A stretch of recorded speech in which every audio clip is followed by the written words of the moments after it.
Joe Bach is my hero, and I love him dearly. Check, check. The arsonist had oddly shaped feet.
Ladies and gentlemen, welcome to Lorain High School's Fall Homecoming. Thank you to all of those who participated in this week's Spirit Day festivities and those who ran to represent each class on Homecoming Court. With that, let's meet the Lorain High Homecoming Court. The freshman representatives of the class of 2025, David Killian and Amina Mustafa.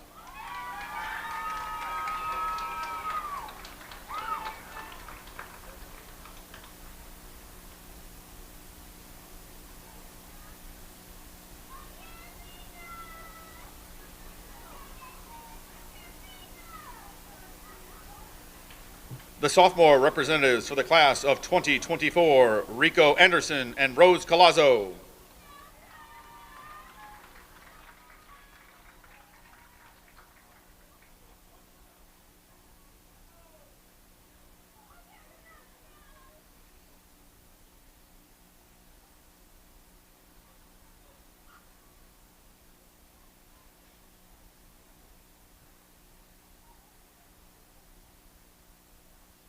The junior representatives for the class of 2023, Anthony Lorizano and Jada McCall.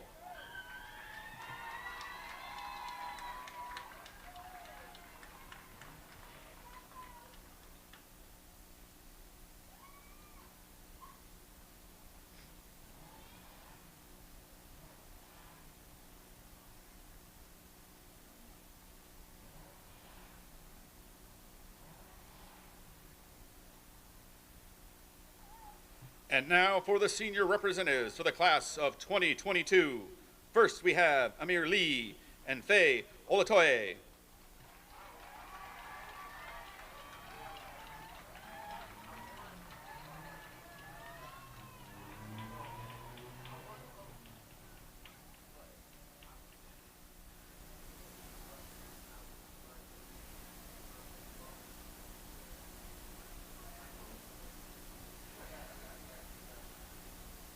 Next up for the class of 2022, Paul Robertson and Janea Orzario.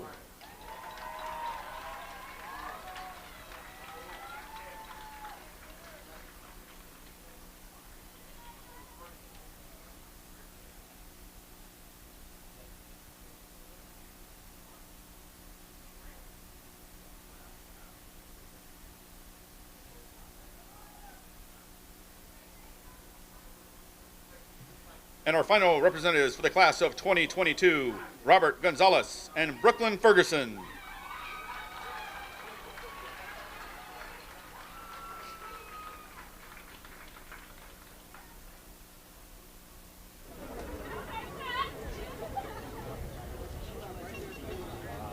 I think so. I don't know if anybody's sitting there, but you have it for right now.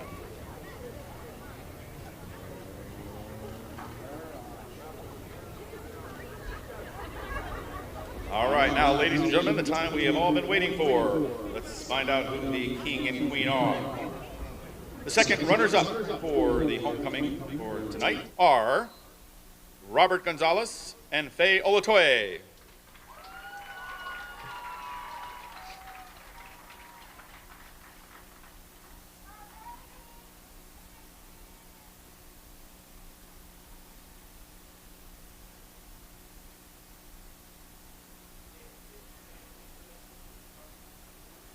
The first runners-up, Amir Lee and Janea Orzario.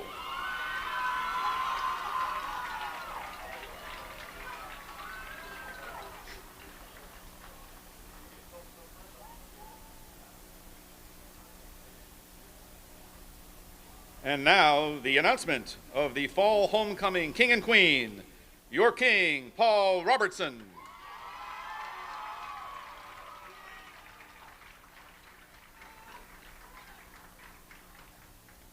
And your queen, Brooklyn Ferguson.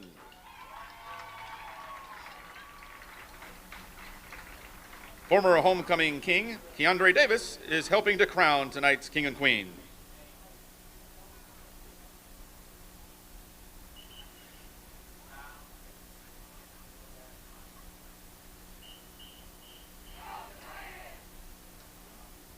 Let's have a round of applause for the Lorain High Fall Homecoming Court and King and Queen.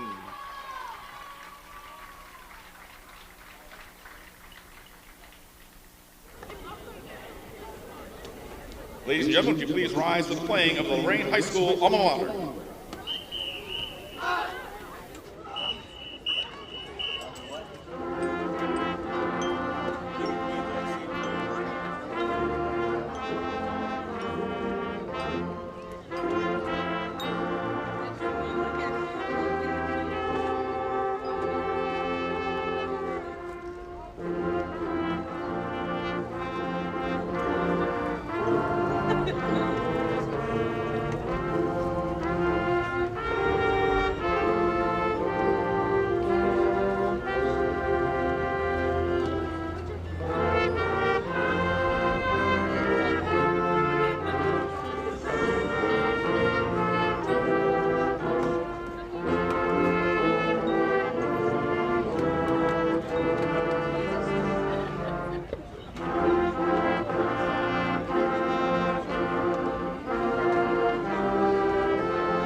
Ladies and gentlemen, the people of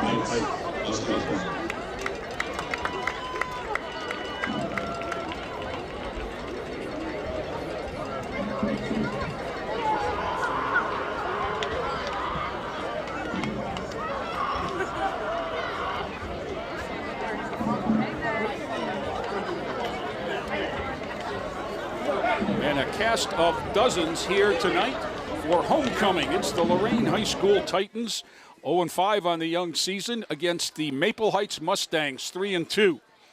The Lorain High Band is on the field. We've had the introduction of the homecoming king and queen and court, and we are waiting for the Titans, and here come the Titans. Yep.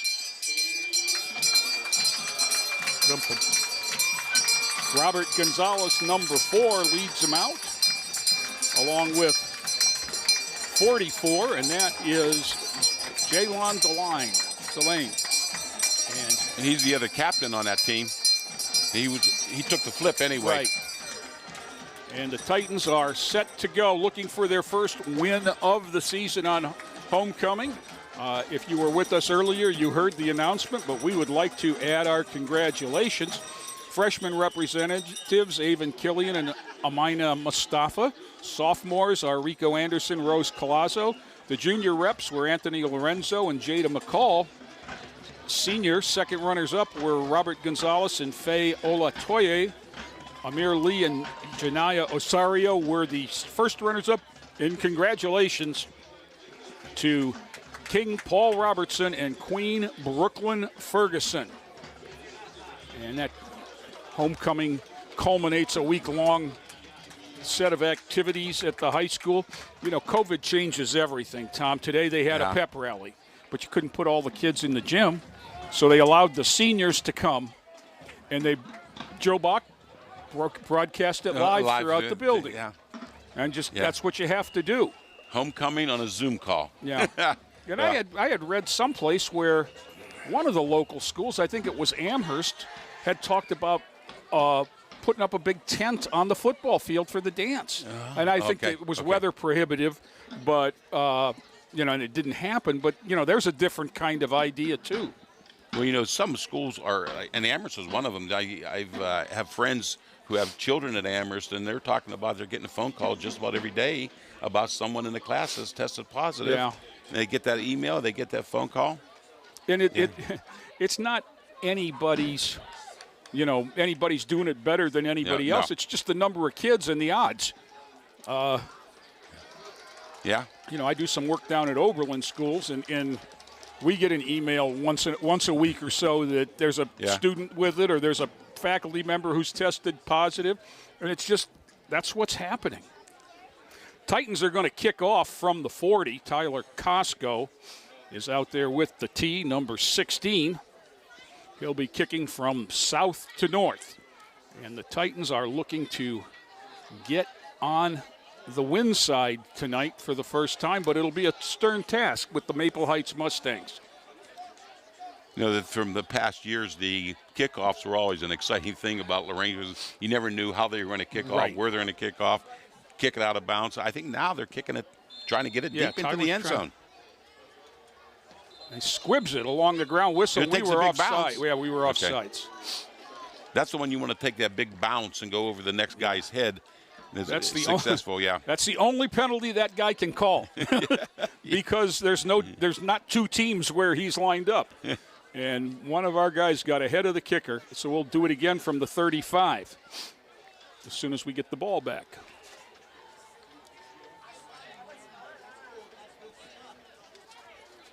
Deep for Maple, number 5, Dave Miller on the near side. Number 3, Ed Robinson on the far side.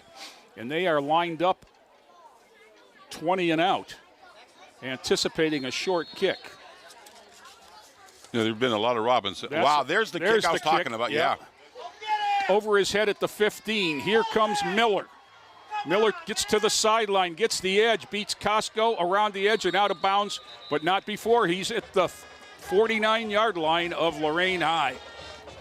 So, good depth on the kick, but lost their coverage lanes. And when you give up that corner, especially when you're going across the field, there was a kick to the left side of the kicking team, and the return was to the opposite side of the field. So that converging on the ball, if you don't stay in your lanes. All those years we coach, we emphasize that you have to stay in your lane and you got to keep them turned back into the middle. Titans on defense. Jair Frost, 63, Luke Wilson, 60, and 56, Jeremiah Lopez up front.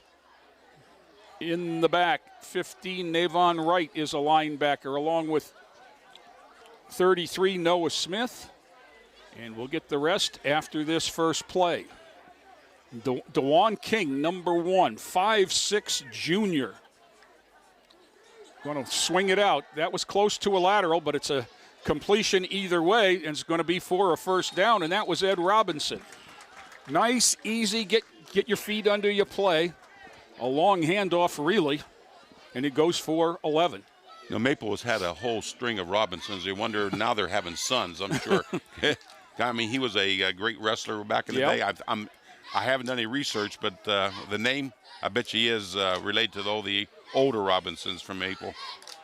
I'm sure. 44, Jaylon DeLion is the other outside backer. 2 receivers to each side, single setback. There's the bubble screen to the near side to the man that returned the kickoff, Dave Miller, and he's ahead to the 34 for a gain of about 4. Yeah, they're going to put him at the 35. They got me with the left foot, right foot stuff. So 2nd and 7. In the secondary for the Titans, 23, Omari Davis. Nope, excuse me, wrong 23. 23, Dennis Pettis. 6 is Raphael Hagler. And set for the play. 3 receivers left. It's the inside handoff, huge hole, and it's going to be 6-0 when he gets to the end zone. Ed Robinson goes 35 yards for the first score. And I hear a whistle, but it was just to have the box guys put the chain down. So that took a total of 47 seconds. Yeah, I looked at one of the box scores. Maple had a lot of 8s in there for their touchdown, so I assume they go for 2 after each touchdown. Well, here they go right now.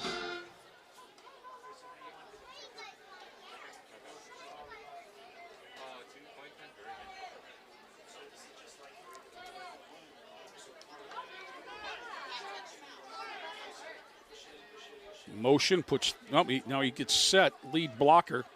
There he is, and that's walking in for the extra point is Ed Robertson. So it is 8-0 Maple. Titans will get the ball for the first time, 47 seconds in. But we do give me an opportunity to remind people that there's a spaghetti dinner fundraiser to support Lorain Schools, issue 37. When? It's Wednesday, October 13th, 2021, in the Lorain High School cafeteria, but it's carry-out only. It's from 3 to 6 p.m. Tickets are $10 a piece. Spaghetti, meatballs, roll, salad, and a cookie. And there is not a better value in fundraisers than that meal. I've worked the last couple of these, and it is wonderful. You can call the high school. I'm sure that they can point you in the direction of tickets, or you can contact Bambi Dillon. We've got a graphic on that, I believe, 440-654-8853. And we'll get it up on the screen a couple times during the game tonight. But right now we get set for the Maple kickoff. This is the quarterback, Dewan King. They list him at 5'6", and that's not an exaggeration, Tom. And he angles that one right onto the track. Yep. And he looked like that was it looked intentional. It really did. He kicked it out of bounds, and that was the old Lorain concept a few years ago. Yeah. Well, you know, I can remember when Bill Jones, every kick was an onside kick. Yeah. Because we couldn't kick it deep anyhow, and you took away the threat of the return. But Lorain is making them, penalizing them, and making a kick again.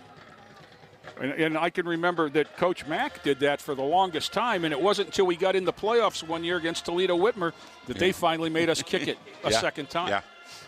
Most teams will be happy with the ball at the 35. Maple looks like they're stunned a little bit because they're on the wrong side of the 35. This may be the first time anyone ever made him kick it over the again. official is explaining to him in uncertain terms, He looked like a left-footed soccer-style kicker. Now, I think he kicked that one with the right foot. He'll try to keep this one in bounds, I got to believe now. See that? He kicked that with the right foot. Now you get a choice to where it went out of play. Where did it cross? Cross about the 50, maybe even in Maple territory. You get 3 choices on this. You can make him kick again. You can take the ball 25 yards from where it was kicked, or you can take it where it went out of bounds. It looks like Lorain's going to make him kick again. They're lining up for. Did you see what I saw? Watch the kicker, Tom. He's lining up like a left-footed soccer-style kicker, and he's kicking it with the right foot.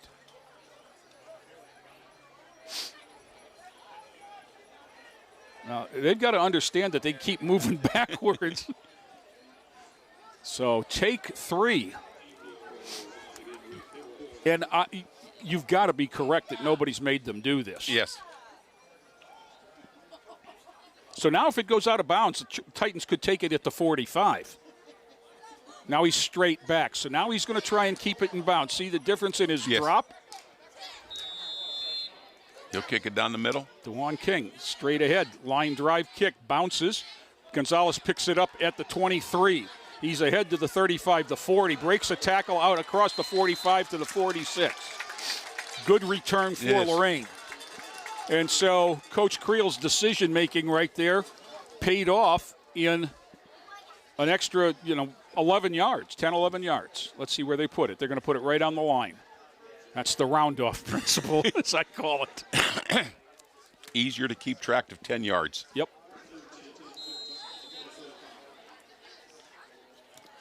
To be honest, if it had been 4 yards farther, they'd have put it at the 50. First and 10 for Lorain. Jacob Addis leads them out. Number 71 is the center. Gonzalez is going to start the game in the Wildcat. I know we had some illness issues through the team this week, and I don't know Joseph Wyatt's availability. He fakes the jet sweep, and he keeps it straight ahead for about 5, maybe. Almost 5 out to the 50. In motion, that was Rico Anderson, number 10. Xavier Smith, 18, is out there, along with 80, Derek Morta. Whistle. I'm hearing lots of whistles, but it's a equipment violation. So they're getting Dave Miller. He does everything. He's the safety as well, and they're getting his equipment squared away. And his pants, shirt tucked into his pants. Right. Cover his pads. Yeah. 17, Trevon Williams is on the near side wide, and Raphael Hagler, 6, is in the slot. Oh, there's a little jump. Didn't make it, I guess, because there's no getting back in high school. Now they look to signal again. And you got to believe that this is some sort of wildcat play for Gonzalez. Hagler in motion, fakes the jet sweep straight ahead, cuts it up to the near side, but going to get hit in the backfield. Fool me once, shame on you. That negates the first run. So off the bench or off the sidelines for the Titans. 47, Evan Smith in. No, we haven't seen Robert Gonzalez throw any passes yet. So in the several times he's done this.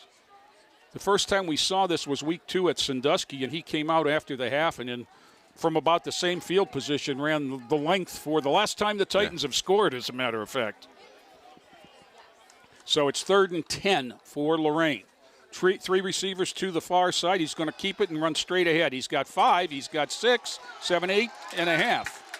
So it's going to be 4th and about 2. You hear the fans want them to go for it. The bleacher coaches are saying go for it. And I think they might. Well, I know this. Gonzalez is the punter. So, and he doesn't take much deeper drop than that when he punts. He's one stepper, so. Yep. So it is 4th and a long 1. And there's a first down. There's right a first down. How do you usually say you start dancing before the music played? There was no music when they started to tango. So we'll move it up to the 41. 1st and 10 for the Titans as they wind the clock with 9 minutes to go in the first quarter. It's 8-0 Maple Heights. They took the opening kickoff and in about 4 plays went the length of the field. 35-yard run by Ed Robinson, number 3, finished it off. Titans initial first down after 3 kickoffs. This might be the jet sweep rate coming. No, they faked it. Faked the jet sweep Gonzalez. You know, this, if you're the runner in this formation, it's perfect because your your linemen, I'm sure, are just told, take them wherever they want to go, and he'll find a hole. But as this goes on, you can see the safeties starting to creep up. Everyone's starting to creep up. Look at them. Which is why you have wide receivers to spread them out sideways, at least. And until Gonzalez throws one, I'm going to say they're not going to respect it. There's the jet sweep. Hagler cuts it up. First down and more inside the 30. Nice run. Finished it well. To the 28. Yeah. 1st and 10. See, that successful play right there will keep them off of they got Gonzalez. Now what are they doing? Oh, we got a penalty that I did not see. Oh, it must have been a hold. Let's see where they're going to go for. Okay. So it was a downfield illegal block. Instead of 1st and 10 at the 28, they marked that off from the spot of the foul, and it's back to the 43, 2nd and 12.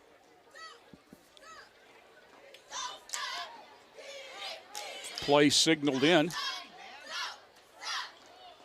Got a wing back and 2 wide receivers to the top of your screen. Motion now. They just timeout. They had the wing on the wrong side. I thought maybe they're just overloading the one side. Let them sweep that way. You know, this is good for a couple of plays as they've run it in every game. Yeah. But if Joseph Wyatt's not available, then we may see quite a bit of this. And the backup quarterback, number 28, Chase Davis, is a lefty and a freshman. Okay, yeah. So, well, I seen the Wyatt was warming up, throwing some nice passes out there. So I like I say, I don't know his availability, and I saw him warming up. I was down on the field and spoke to him and didn't ask him. You know, we just assumed he wasn't going to start. Right. My hope is this is just a little wrinkle that they're going to try to open the game with.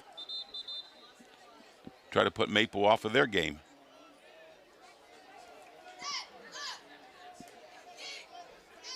But even in a Wildcat, you have to be able to maybe throw a pass or two. Well, you've really got to make sure that you stretch the field horizontally if you can't stretch it vertically. I see this.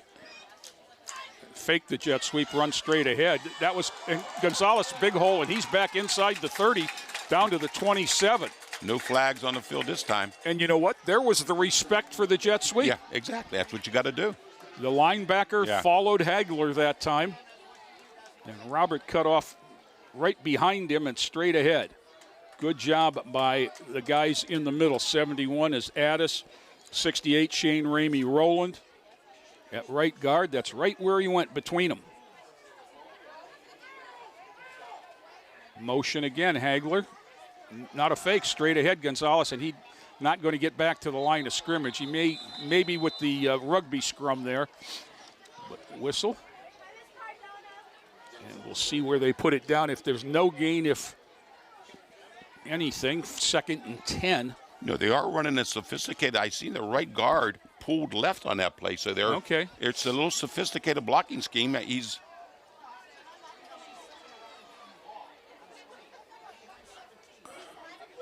Now the play gets signaled in. There's two coaches on the sidelines signaling in. One's real and one's fake. And I think they switched that off during the game. Hagler, there's the jet sweep, cuts it up inside. Had a nice hole there. Got inside the 25 to about the 24. Hole closed quickly, but he got about 3. Like you said, sometimes that play just sets up the counter on that play, which Gonzalez keeps it himself. But I'm looking at that one wing, that slot over there. He's getting a lot of. Gonzalez should be able to get a pass out to him. Well, they're ignoring the third man in pretty much. Yes. Now that's the guy I'm looking at. Number 6 is wide open. Hagler. He's been carrying the ball. Now they switch sides and they put 4 over. Oh, now he's going back. That's Evan Smith, 47. Now Gonzalez comes up to the line and says, "Snap it to me, guys." When all else fails, that dude blocking. Block that dude and I'll run. Cuts it up inside near the 22 for about a 2-yard gain. It's going to be 4th and 5. You know what this offense does also? It keeps Maple's offense off of the field. Right. They've had Maple scored at 11-13, so Lorain's had it for 6 minutes and has moved 30 yards. Yeah. Now we get squared away here. You know, a lot of that back and forth with these wide receivers is just motion for motion's sake because, you know, they're not using them. Yeah, that's trying to screw up the linebackers a little bit. You know, where's the strength? You know, which way we're going to scrape on the movement. They're signaling in the play. Hand up from the back judge. You've got to go quick now. Timeout, Lorain. That was discretion there because the back judge usually puts his hand up when there's 5 seconds to go on the play clock, and he had it up in the air. So Titans' second timeout. Well, they're putting the importance on this first drive. This first drive is very, very important for them. Right. To set the tempo. I think they think Maple can score anytime they get the ball. Right. I'm sure Maple feels that way, too, because they have put some points on the board. Yeah, we do have their record over here. Yeah.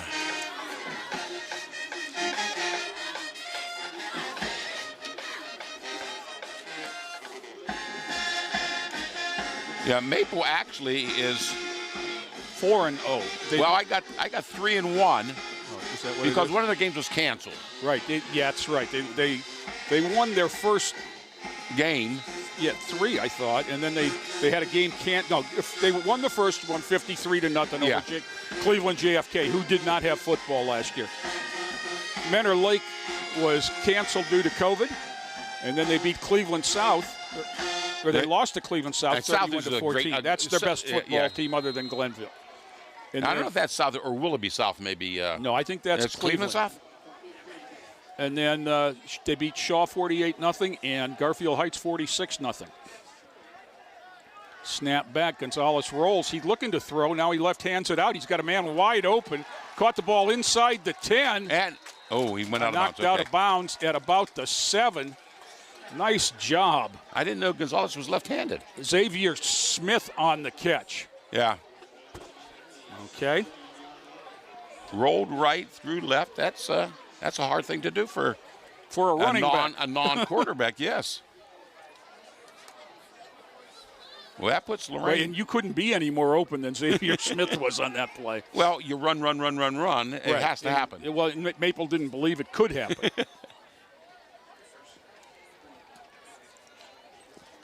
First and goal for Lorain inside the 10 at the 7. Gonzalez has got a running make back there. Now give to Hagler straight ahead, and that's not going anywhere. Going to lose a yard or so there. But that might set up the counter. Fake Hagler right. He'll go left.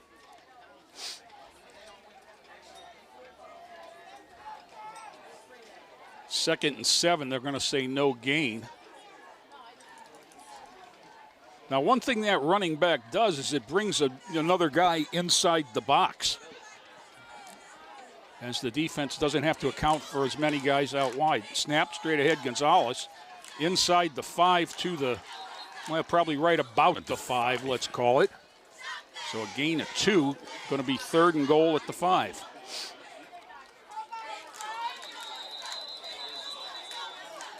Timeout. Maple. Officials timeout. There's somebody down. And that is Raphael Hagler, number 6. He must have been in there blocking. He was the running back. Yeah. Took, had a fake and ran into the hole to try to block. And is down for the count. Joe, do we have that spaghetti dinner graphic? I can read it again here.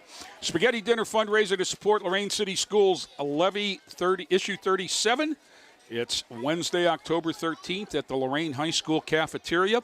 It is a carry-out only fundraiser. For $10 a ticket, you get spaghetti, meatballs, roll, salad, and a cookie. If you look at the screen, you'll see Bambi Dillon's number, 440-654-8853. Give her a call, or I'm sure if you get a hold of the athletic department at the school, they can point you in the direction of someone with tickets. You cannot buy them at the school. You cannot. None at the door? Can't buy. Well, you can buy them probably at the door, but you cannot buy them. Go up to the high school right now and buy them. Is an Aramark helping? Aramark is providing the meal. Now they're checking on Hagler. Trainer gets him up. That's Dave McFarland down there in the end zone out to check on him. And he's going to limp off. Looks like he's walking gingerly on an ankle. But the fact that he's walking without help is a good sign.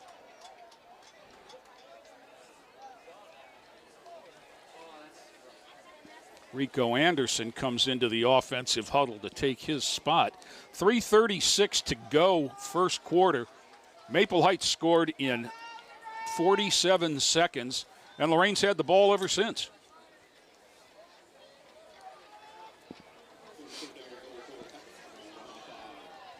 It's 3rd down and 5 from the 5. Gonzalez goes out to say something to Trevon Williams, who's on the wing to the right.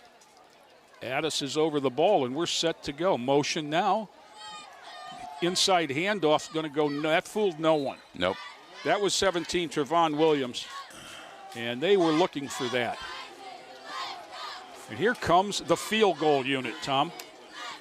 Usually you don't hear that said around Lorain for very often. Well, the last few years we had football, we had a pretty reliable kicker, and this is his little brother.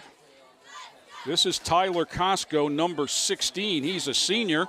He was a JV kicker 2 years ago, and that's Derek Morta, the holder. Addis will be the long snapper, and Costco, came out and was practicing kicking. He said, Coach, I really want to play. Give me some pads. And so he's playing both soccer and spot, kick, and he's good, I think. Good. Yes. So that was a wonderful drive and a field goal from 23 yards.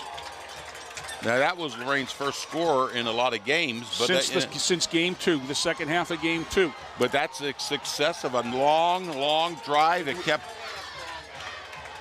10 minutes on the clock almost. Yep. And the Titans on the board with 2.5 to go in the first quarter. See, now they have to have one successful stop on defense to really start setting the tempo. So, you know what? I wanted a touchdown, but I couldn't be much happier that they got on the board. That the whole team needed that. And you could see the sidelines. Yes. You could tell in the stands, Tom, how the sense of relief that the Titans get off the schneid a little bit.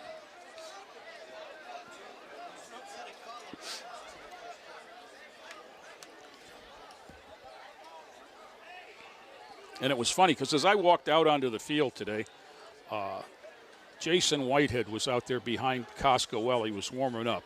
And I walked past him and I said, I hope we get to do this a couple times tonight. He said, yeah, that'd be nice. That would be nice. And you were thinking about extra points. Yes, I was. Goals, we'll take a field goal. 3s are more than nones. Now Joseph Wyatt is warming up in earnest, and there's a squibber picked up at the 30. And again, brought across field, and that was a big hit. Nice tackle, yes. That was a huge hit, and that was number 17, Trevon Williams. He's starting to do it on offense and defense now.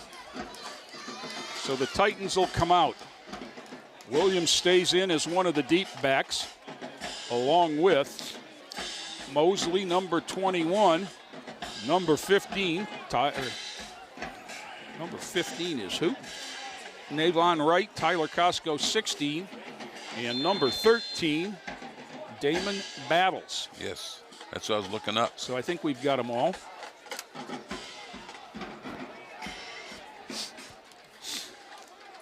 And Maple Heights set to go on offense for the second time on their own 39.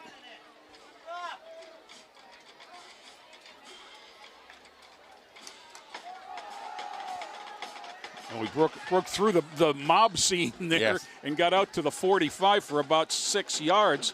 I mean, it looked to be, I thought it was going to be stopped at the line.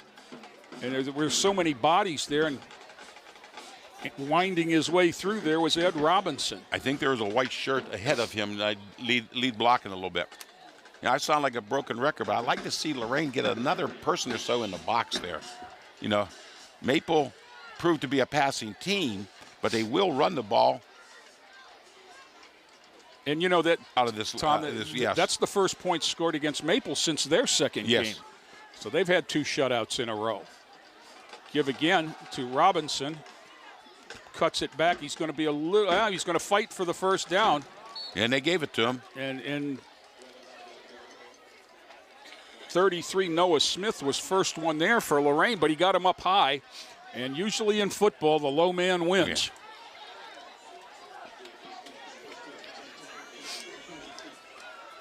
And that's the problem with not having football for a year and a half, and not being able to tackle during the week.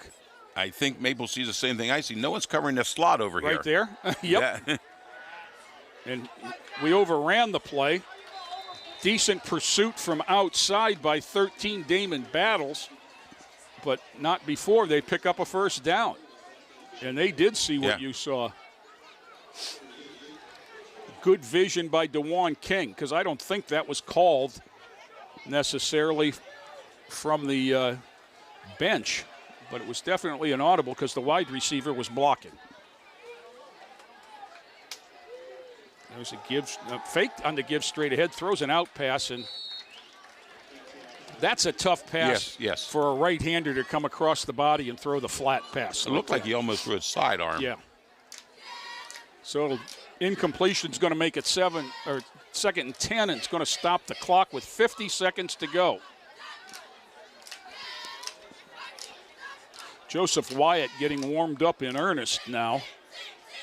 I will guess that we will see him on the next series.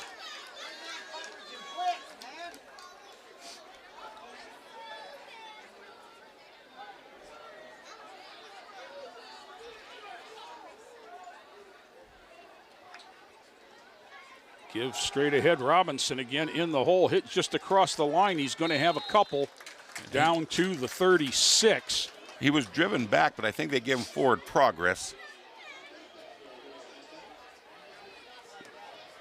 And now it's a big play for the Titans. Yeah, here's where you need a stop. But you almost think it's 4-down territory, don't you? I'm sure there is, yes. You need a stop. I think this may be the passing down right here. Try to pick up at least half of that distance. I'm looking at covering that slot again. So, yep. Twins to the near side. Big cushions, though. Straight back now. Going to throw on the run now. Uh-oh. There's a hold, but it's a touchdown to number 8, Bryshawn Haskin. But there was a clear hold on the offensive line back at the 46-yard line. Now, the guys downfield didn't know that. No. And he was pretty open. They're still celebrating. Yeah, there was. But that was a busted play. Yep. And they were on the scramble. I'm sure they coached that a little bit, yeah. And Haskin just kept it running his route down the field, and he found a pocket behind the corner, and the safety didn't come over. And so now they'll mark off the penalty.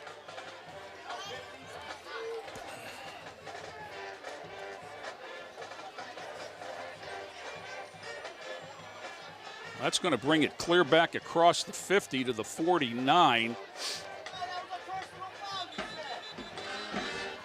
And that's the end of the first quarter. Well, if you're an official, you couldn't ask for a much better spot to end the quarter and turn it around. We've played 1 at the George, 8 for Maple Heights, 3. Yes, that's 3 for Lorain. A safety and an extra point for Lorain. Back with more after this timeout.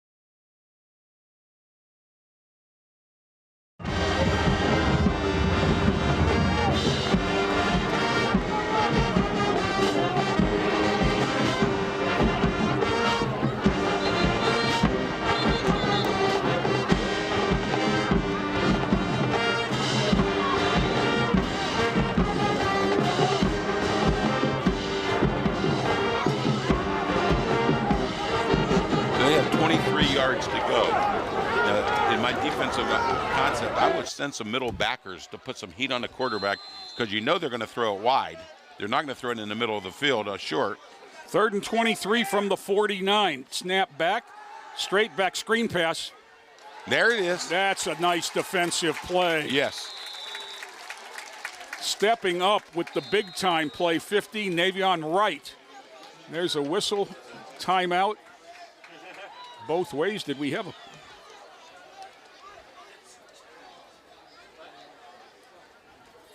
I don't know what the signal is. It's something about the clock.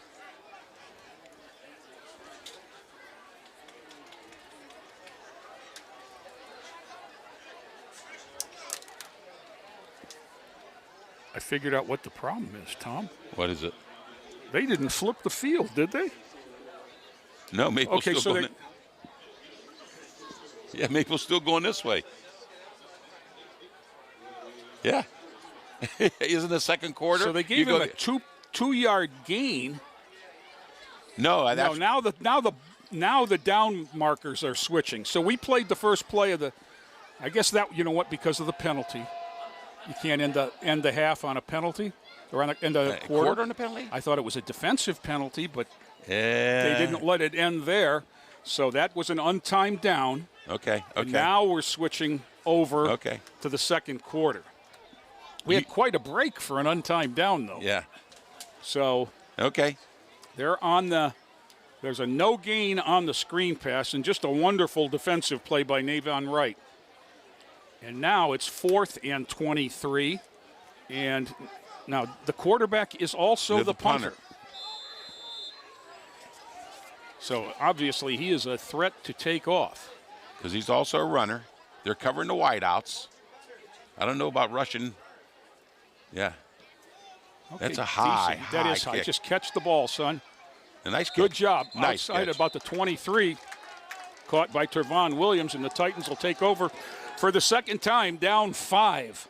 If he didn't catch that ball, I bet you it would have rolled all the way. It would have been inside the 5. Yep.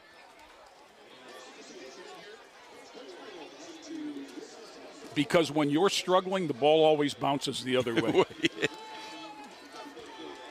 So it'll be 1st and 10 for Lorain at the 23. I see Wyatt's in there, so we'll see Wyatt and Gonzalez probably. Now we'll see Joseph at quarterback. Roberts coming out. He'll probably be the runner. Still got Evan Smith as the wingback / blocking back. Gonzalez is going to go to the far side on the wing. He'll be on the so wing. It'll be 3 receivers near side. Wyatt all alone in the backfield. Now here comes Gonzalez. Wyatt rolls. Wyatt wants Gonzalez. Wyatt's going to keep it. Wyatt's going to get caught from behind and get about no gain.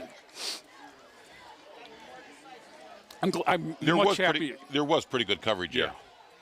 I'm much happier that he didn't take the chance. Yeah. I think he might, if he could have got the ball to Morta, I think he was open on the second level, but that's an awful hard throw on the run. So second, and I'll give him a yard, 2nd and 9. They're relaying the number of the play in here. Yep, they look at the wristbands and everybody gets set. Twins to the top, 3 receivers on the short side over here. Wyatt takes the snap, throws quick one outside. Nice move on the bubble screen, 17. That's Trevon Williams. Gets about 5 out near the 30. Let's call it the 29. They've got to get to the 33 for a first down, so it'll be 3rd and 4.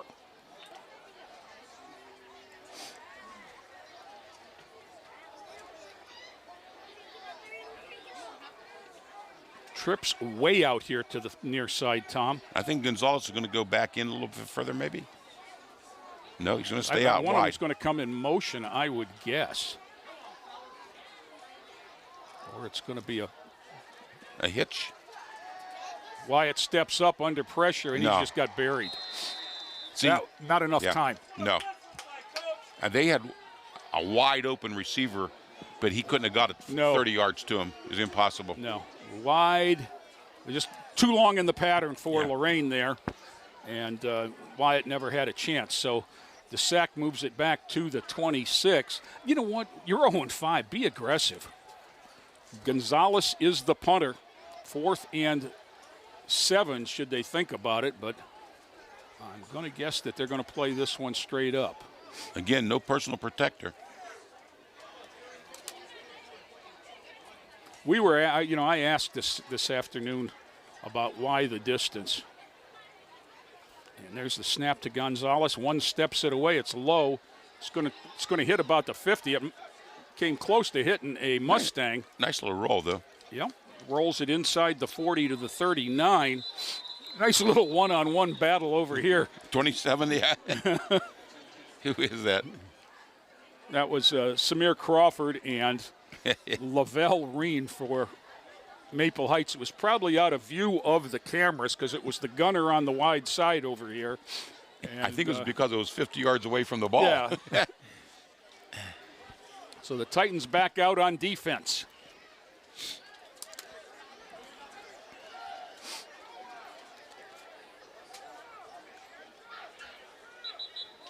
They're moving the ball for some reason. Now there's a timeout. Something happened. They're going to make them punt again?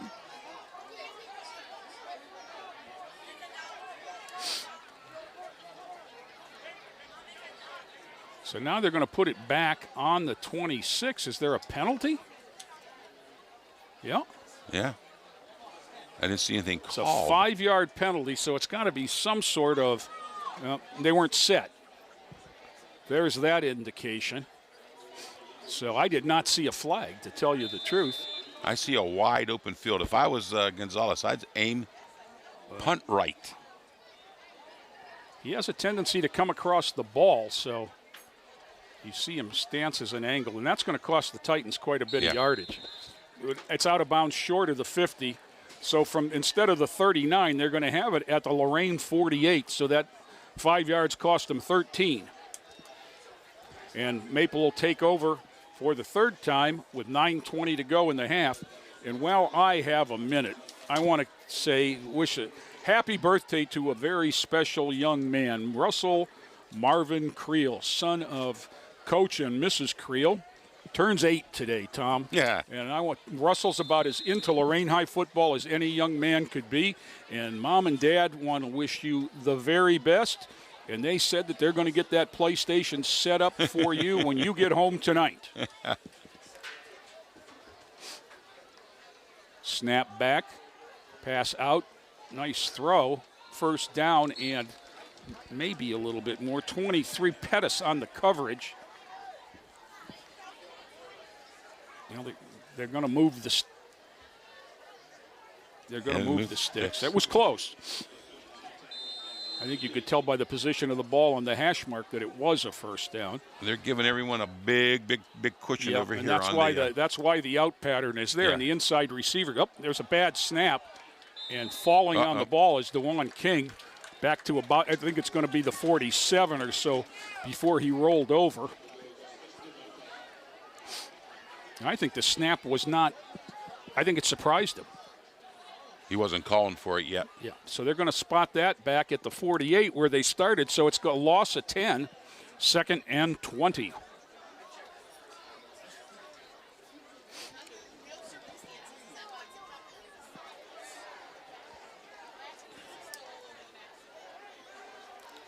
Motion comes near side. Whistle. There was too many men in motion. Yeah. Yeah, this is not Canadian ball. Or arena. So they'll cost them another 5. I hope this is a Maple Heights self-destructing a little bit. Yeah.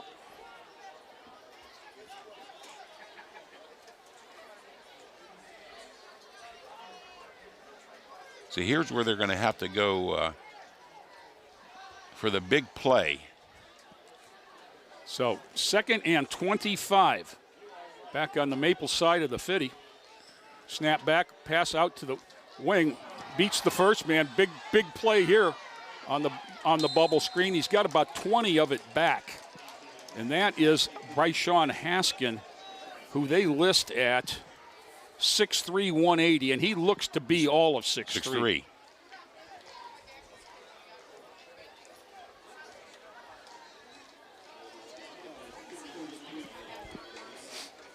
So it's going to be now they've got first down on the box. Yeah, it's but probably it's a third 3, down. Yeah. Okay, now they just flipped it, so they're getting there. Snap back. There's the easy pass. That's going to be a first down. Out of bounds is Miller, but not before he gets to the 25. And they've picked up on the cushion. Yeah. I'd like them to be a little more aggressive on their pass defense. You know, put more blitzes in there, get some linebackers chasing King down. Tighten up on the wide receivers and especially the slot man. Like they have 3 receivers over there, and Lorain is trying to cover them with man one. and a half. Yep. So you know it's a zone, and here comes the man off the corner. Nice play by that man. There's a whistle, and it's going to be on them. And that was somebody that was as a clip of some sort. It was a cheap shot down low on a defensive lineman, and I mean it was right at the knee of number 63, Jair Frost. I don't know what they're going to call it, but it's going to march the other way, and I would think it's going to be 15.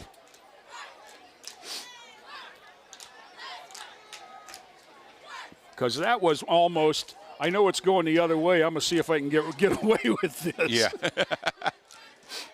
Back to the 40 now, so it's once again 1st and 25.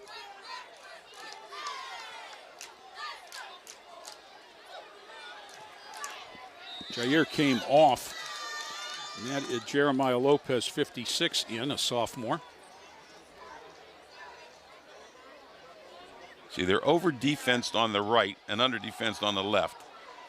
Yeah. Straight ahead give and just pushing people forward was Robinson.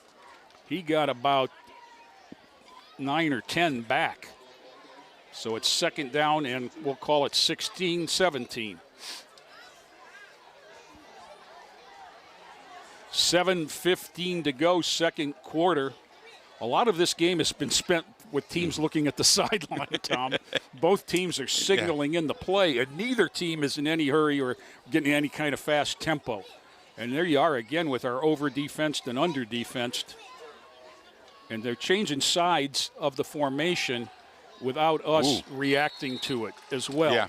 Mm-hmm. So the pass out wide, the bubble screen that time was intended for Keon Price, and he just flat out dropped it.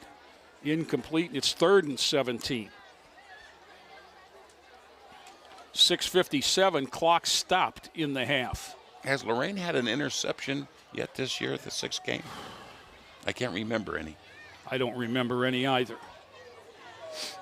This would be a nice time for it on that little swing pass. It bounced off his hands. If you pick off one of those, there's going to be a lot of green space in front of you.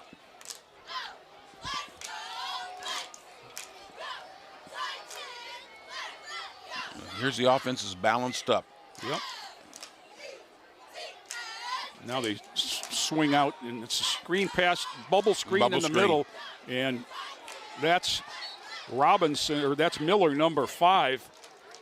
They ran the true bubble where he started out wide and went down 5 and curled back. And he got about 10, it looks like. So it's going to be fourth down and 8. And now there's a timeout on the field, and I think Maple wants to talk it over. Yeah, you get a stop here. Oh, my gosh, and this is a big play. This is a big play. Yep. You know, especially remembering Lorain gets the ball coming out. Now, if you went in 8-3, you'd be okay with that. Mm-hmm. But if you could get it back here and put some more points on the board, you'd be even happier. And conversely, if they let them pick this first down up and they score again, then you start to get down on yourselves a little bit. It's possibly 16-3. So this is a huge play for both teams. Momentum going into the locker room is a big deal. You know, Maple comes in at 3-1, and you have to wonder if some of their guys took Lorain seriously, Tom. Yes. They've been a little flat, in my opinion. I haven't seen them play other than on some huddle highlights. But they've got all kinds of athletes, as they always do. Always do.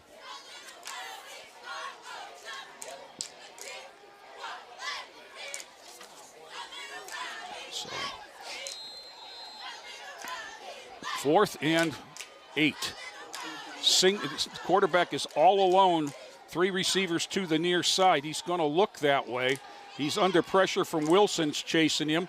Throws it, caught it, and he's going to score. That's going to make it worse. Into the end zone, 22 yards is. Yeah. You seen when he was rolling right, he was given directions, you know. Yeah. There was a busted, number 8, yeah. Bryshawn Haskin. It was a busted play that they scrambled and made it work. Yep. And, you know, we said that was the big play, and about the worst thing that could have happened did happen for the Titans. Maple will go for 2. They're ahead 14-3. On the roster, the quarterback, DeJuan King, is listed as the kicker and the punter. I think that means he kicks off. Yeah. Because it doesn't look like they've tried a placement all year. No.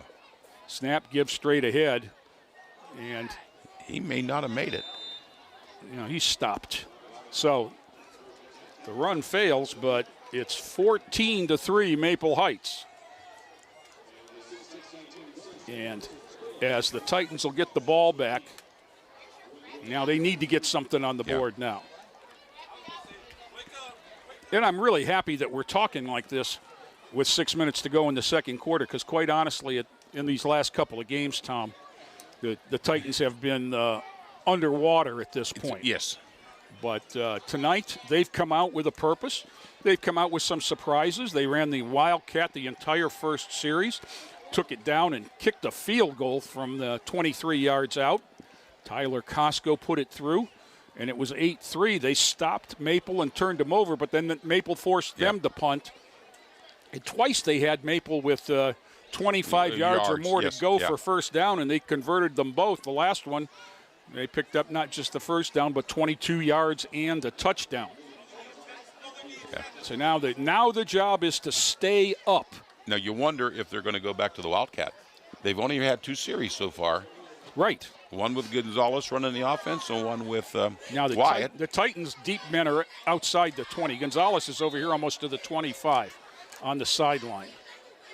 And they're kicking it right over his head. So now let's see what we do. There's the flag. Yeah, Lorain is lining up for a 5-yard penalty and moving up. This is like the old jukeboxes. You get 3 plays for a quarter. So we'll move it back 5 and do it again. So now what you have to remember is now if it goes out of bounds, you have the choice at the 40. Because the penalty is 25 yards where you get the ball. So instead of the 35, they would be at the 40. And it didn't look like he had any inclination. Because if you watched him, doesn't he look like a soccer-style left footer? But he's going to kick it with his right. That's out of bounds again. Now this one you're going to maybe take because this one's out of bounds at the 48, at least 7? At the 46 or 47 yard line. And Lorain's not. They're going to make him kick. Are they? Look. Interesting. I think they're going to force him to kick it down the middle again.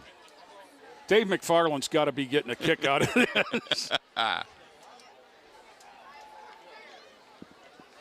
Because we used this strategy for a whole season before Toledo Whitmer called us on it in the playoffs. So now he's moved over a little bit farther off center. Now he's got straight on again, Tom.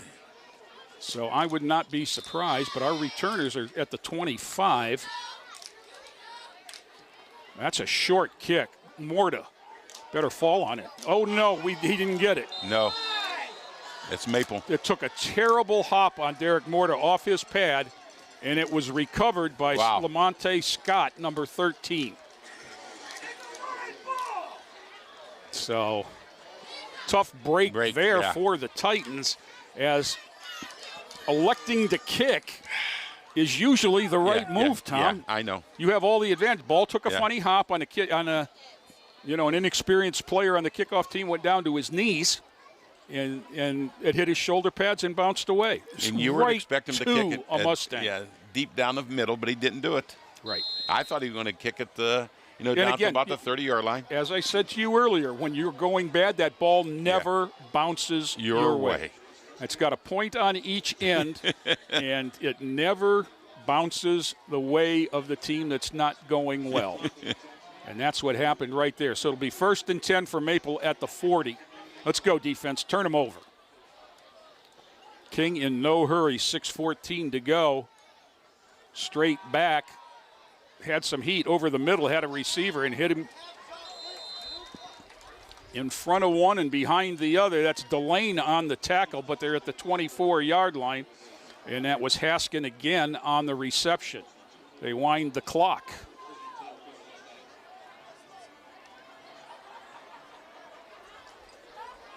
It's 1st and 10 at the 24 for Maple. DeJuan King. Boy, that took a lot of wind out of our sails. Look at the sideline. It just looks deflated. That's too bad. And there's a big hole for Robinson, and he's pushed out of bounds. There's a flag in the middle where holding is called. So there's a bit of a break. Now, long to-goes have not hurt Maple Heights in this game as they converted 2 2nd and 25s.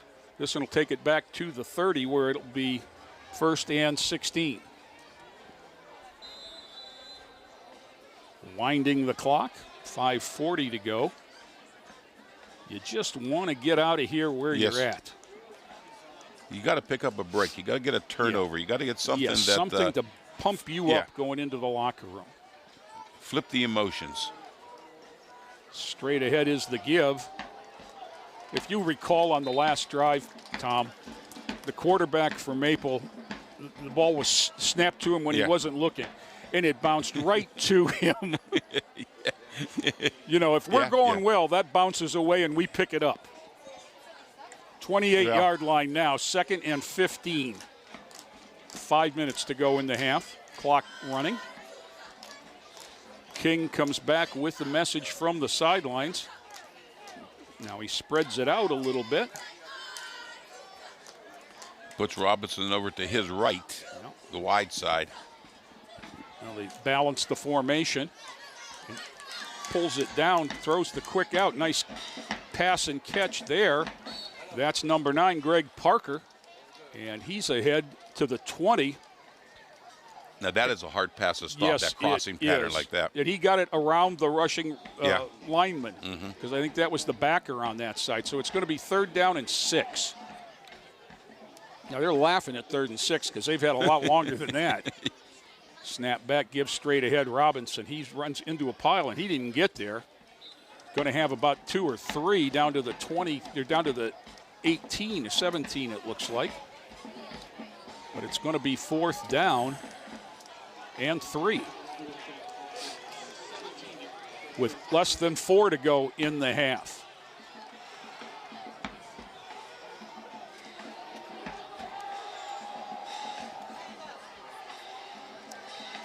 Now King turns back to the sideline. Gets a different look. Boy, how much has football changed? Yeah. Nobody huddles up anymore. No.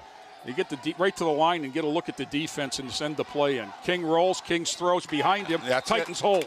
That's it. Big play by the defense. Now you say, well, if he'd have thrown that, the man was open, but he was running. Yeah. So there was some heat there. He's a right-handed quarterback. You're rolling left. That's a hard thing to do. To the wide side. It's just,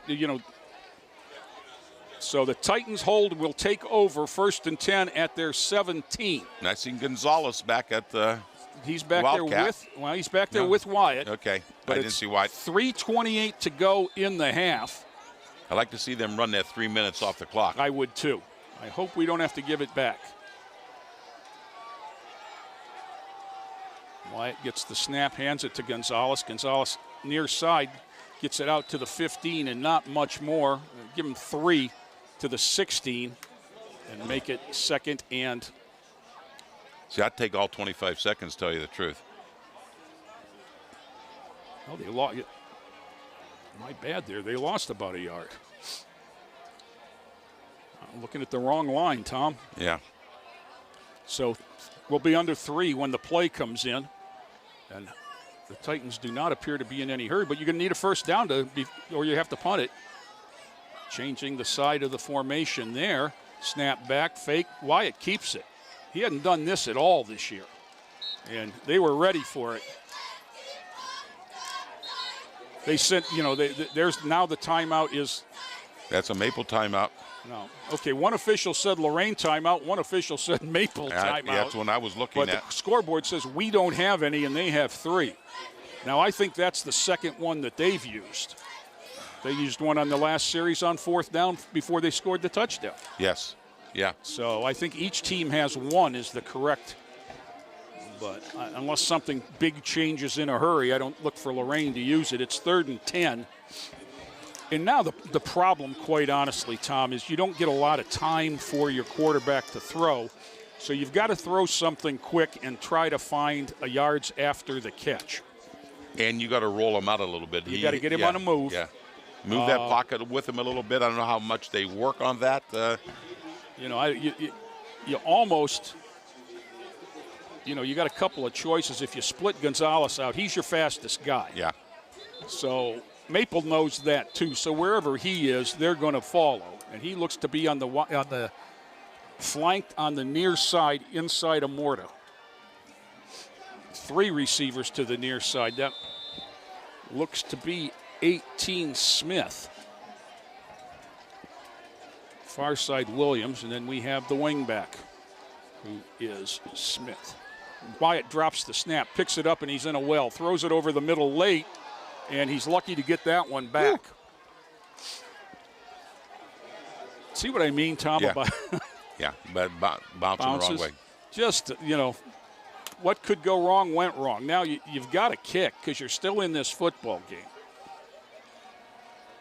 How many years ago do we watch that same kind of play where the ball bounced in the end zone and Eddie Williams? Oh, Eddie Williamson. We went 91 yards to Rashad Berry. Yeah. The same kind of play. I think it was against the same team. I can't remember who was But it was in the yeah. north end zone. Yeah, same thing. Yeah. Bounced over his head into the end zone. Everyone's yelling, take the safety. He picked it up and he threw it to Rashad about the 10, and Rashad ran 90 yards untouched. Yeah. Now we got 3 protectors back there. In punt formation is Gonzalez. Snap is good. One steps it, gets it away. It's going to be a short kick that lands in amongst the players. It's going to be inside the 35, I would guess. Right at the 35. Nope. Now they're going back. Let's see. It's going to be at the 30, I believe. Yes. So. Well, I thought it was deeper than that. Well, now let's remember we said that Gonzalez comes across his body, and so he angles it. And if he doesn't catch it just right, that's the result. If he kicks it straight, that's the result. Yeah. So it's going to be 1st and 10 for Maple. 2.5 to go. They lead 14-3, and looking for more here in the last couple of minutes. Titans defense just stopped them on downs, but then went 3 and out on offense, so they're back out there.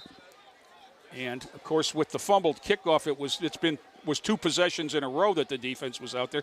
Bad snap there, picked up. Robinson threw a hole. Robinson, if inside the 10, he's going to score.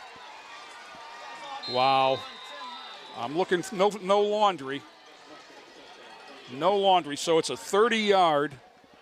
Wow. Run. Yeah. We talked about the table turning. Ed Robinson with his second long run of the game for a touchdown. He went 35 on the opening possession. Now we talked, Tom. It was 8-3, and we were talking about the Titans needing to hold them on 4th down to stay in the game. Yes. And instead, they convert a 4th and 8 into a touchdown, recover the kick that wasn't onside, and we stop them on downs again, and we're feeling good. A short punt in one play, and they're in the end zone. So it's 20-3 going for 2. Out patterns right there. It was the fade, and that is Miller. And it's 22-3, just like that. Yeah, we haven't seen any stats, but I wonder how many yards King has throwing because he's had a lot of success. They didn't throw it early. Their first series might have been scripted. Yes, because they didn't, they were getting the same cushion then that they are now, but they didn't throw it. But now they seem to have decided that that's where Titans are vulnerable. Because they're a little more sophisticated, running crossing patterns and running combination passes now. And the Titans are electing to rush 3 and try to get, coverage with the linebackers. And there's just a lot of guys running around free out there, and Kings having a lot of time to look. 22-3, Maple on top as we get set for yet another kickoff.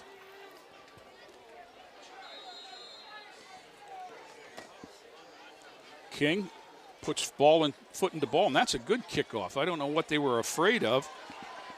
Comes down to Williams. Williams ahead out over the 30 to about the 34. So if the rounding off theorem works, Tom, it'll be at the 35. That's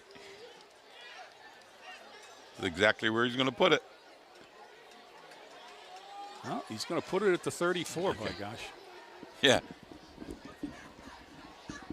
Actually, on the wrong side of the 34. Yes, he did. He even took another foot away from us. Yeah, we lost the length of the ball there so that they could line up the clip. Titans out on offense. Addis leads out the line. Evan Rikovic, 65.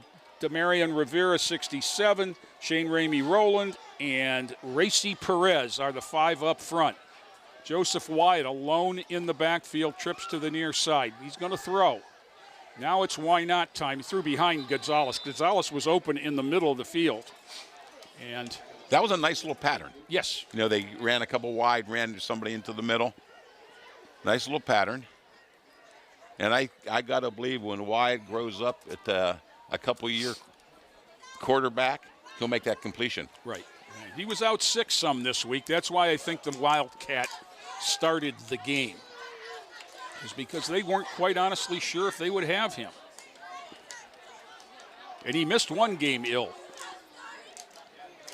Pointing to the linebacker, switching sides for Gonzalez. Snap, give, and nothing there.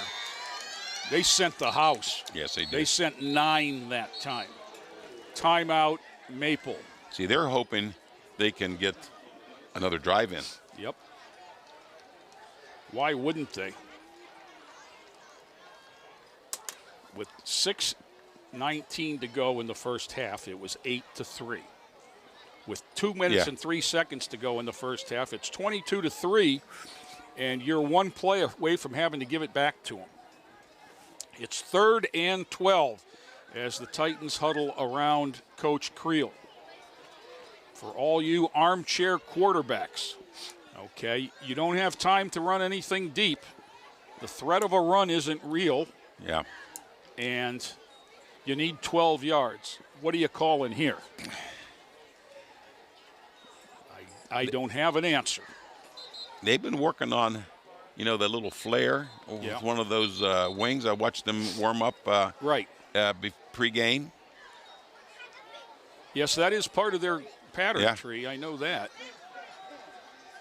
Now, the first thing you want to do here is find Gonzalez. He's going to be in the backfield with Wyatt. That may be add pressure because that's your biggest threat, and he's right inside the box. Now he moves him out onto the wing. He can catch that little flare, let the wide receivers block. Wyatt. They're 8. Wyatt. Well, we were watching the pattern. Yeah. We weren't Wyatt watching the blocking. Had no chance. There's the last timeout, so the scoreboard was right about the timeouts. And it's it's going to be 4th and 17 for Lorain at the 27, 28-yard line. And now just 4.5 minutes ago, you were feeling really good about this. Look, the Martians are landing, Tom. There's a drone out over the track with the flashing lights. Is that Jane preparing for the band? Jaden Morales out getting some shots of the game. And enjoying himself. Usually he's down on the track guiding it. I just got a text from a viewer. It said screen.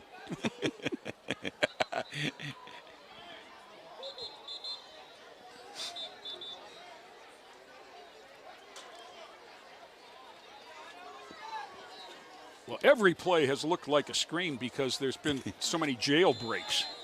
So now it's 4th down and 16, and we're going to try and get the punt away. One steps it, end over end, going to hit at the 50, take a Lorain bounce back to the 42. A lot of room here coming to the near side. Again, the lanes weren't held, and Miller crosses the 50 to about the 40 and steps out of bounds to preserve some time, even though on the change of possession it stays until the snap.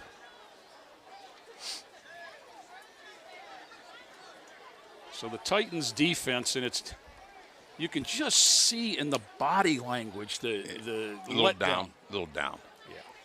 Like I said, we were hoping they would go into the locker room. 8-3. Yeah. Now you're hoping that they're not at 30-3. Ball is placed at the 41. It'll be 1st and 10 from there. Minute 45 and no times out for Maple.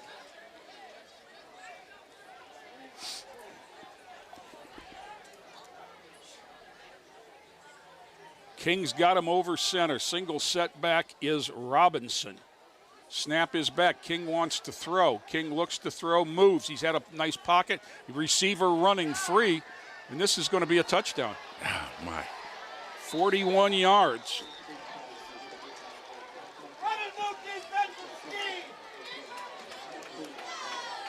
41 yards, and quite honestly, he had all day to throw. Yeah.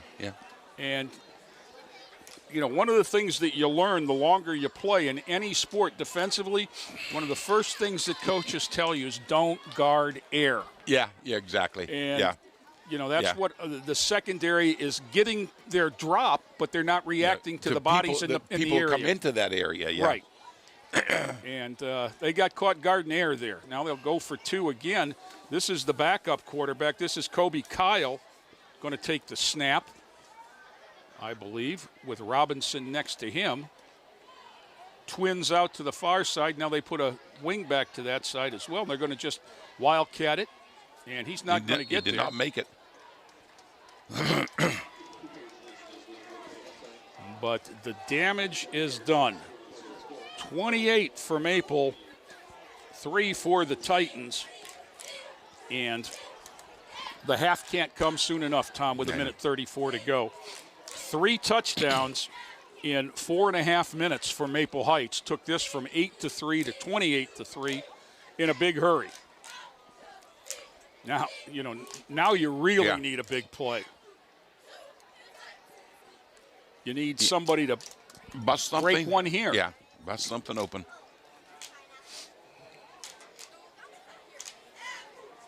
And the more spread out the field is, it's more to our advantage. So this would be the kind of play that it could happen. Now let's see. It looks like they figured out that we're going to make him kick because he's going straight back. He'll kick it down the middle again. Quite honestly, the biggest play of this game has been the last kickoff when they kicked off after the 6:19 and recovered, dropped and picked up. That's Williams. Williams spins around. He's out across the 30, and how he held on to that football is beyond me because it was bobbling all over the place. So the Titans will take over there with a minute 26 to go and try to make something happen. Let's see where they put him. They're going to put him at the 31.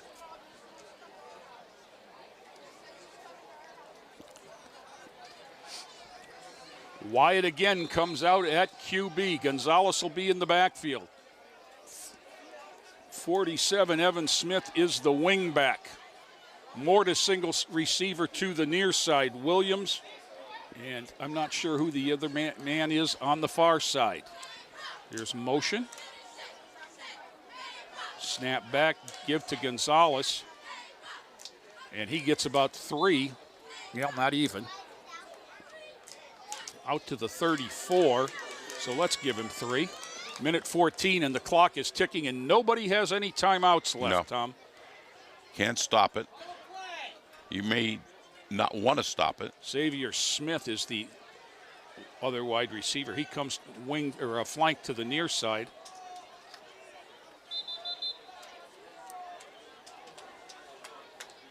Now the official looks like he's worried about the drone. Yeah. And they're trying to figure out what it is. And Coach Creel's telling him, that's not us. That's our school district's PR department. That's what they were worried about. That's what they're discussing. Jaden just landed it.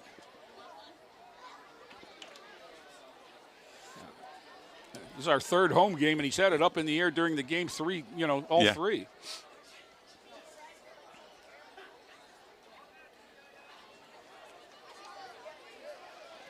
Gonzalez on a sweep. No, he just keeps bowing out. He's going to get to the sideline and go out of bounds to stop the clock with 28 seconds to go. So it's third down and 8. Now, well, I'd be thinking about taking a knee here. Neither team can stop the clock. The clock won't start till the snap. That's right. So there's 28 seconds to go.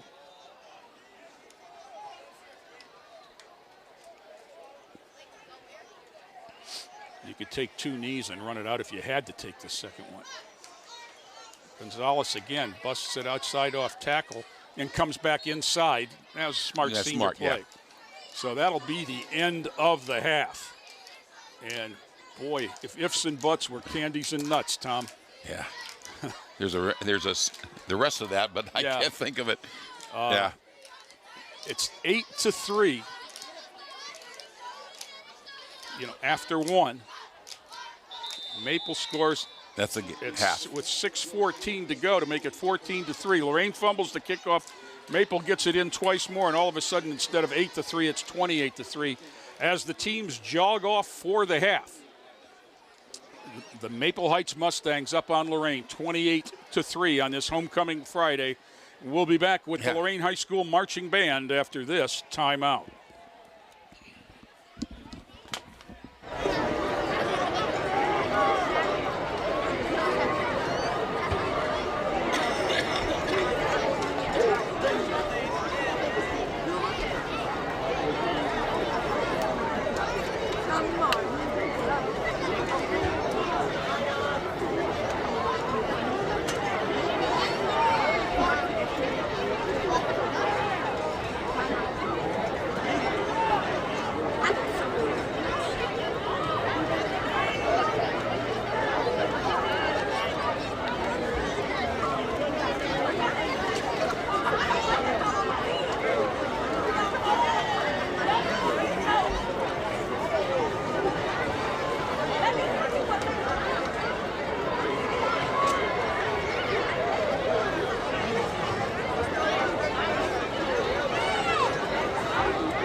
Back here at George Daniel, and the Titans are ready to receive the second half kickoff. And Tom, you had an interesting story in talking to the Maple Heights statistician at the half. They said Maple has kicked the ball out of bounds every single time this year, and they scored a lot of touchdowns. And that was the first time anyone's ever made them re-kick. Everyone just takes the ball in the 35 and goes with it. Bounce it along the ground there to about the 23, straight ahead, and out across Nice the 35 near the 40 is Trevon Williams. He's a 6'2 junior. I'm going to have to sit a little bit closer to the mashed potatoes because he's listed at 6'2", 175. Be nice to be 6'2", 200. Yeah. Joins the offense on the field. Wyatt leads him out. Gonzalez will be the setback. Jacob Addis leads the line, which is Erkovic, Rivera, Remy Rowland, and Racy Perez across the front. The wingback is 47, Evans Smith. We haven't seen 6, Raphael Hagler, since early in the first quarter when he got injured. Yeah. That takes it out on the give straight ahead. We thought it was a twisted ankle, and that probably is a severe one. Well, I watched him. He, without pads, rode off in the cart at halftime. So, but sometimes a high twisted ankle is even worse than a break. Well, you know, what they call a high ankle sprain anymore is ligaments ripped away from the bone. So.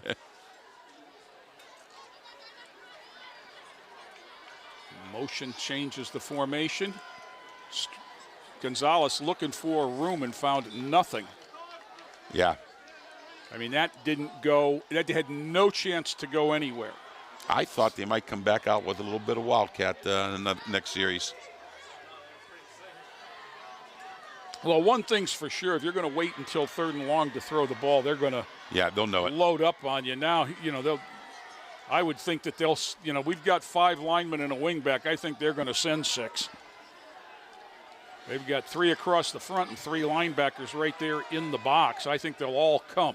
And that outside linebacker comes often also, not this time. Wyatt rolls near side, being chased by that linebacker, pulls it down, runs it across the 40, across the 45, goes airborne, gains about 6, but that won't do it, and it's 4th and 4.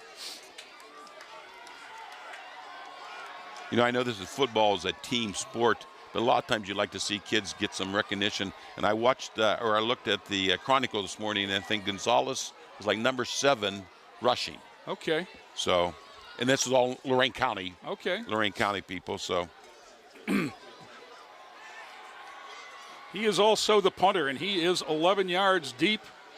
3 personal protectors. Half a step and a hop, and it nice rolls roll by Boast. It's going to go inside the 20, picked up at the 15 by Robinson, and he's brought down right at the 15. So that worked out. Yes, nice roll. That worked out. But it's 28-3 Maple as they take over, looking for the running clock situation, which they've done to their last 2 opponents. They've scored 46 and 48 in each of in the last 2 games, both shutouts.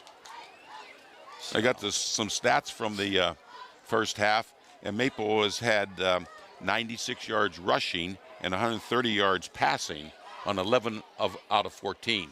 So they've completed a vast majority of their passes. And they've had the short field several times. And that's why they only had 130 yards. Yeah. Because they started a lot of times on way into Lorain territory already. Well, they get a man on late. It's a 3rd receiver to the top of the field, and now the defense adjusts. So I think Lorain's defense in that trips swings over. Lorain's defense in that trips a little bit better this time. It looks, yes, that the safety has moved to that side. Snap.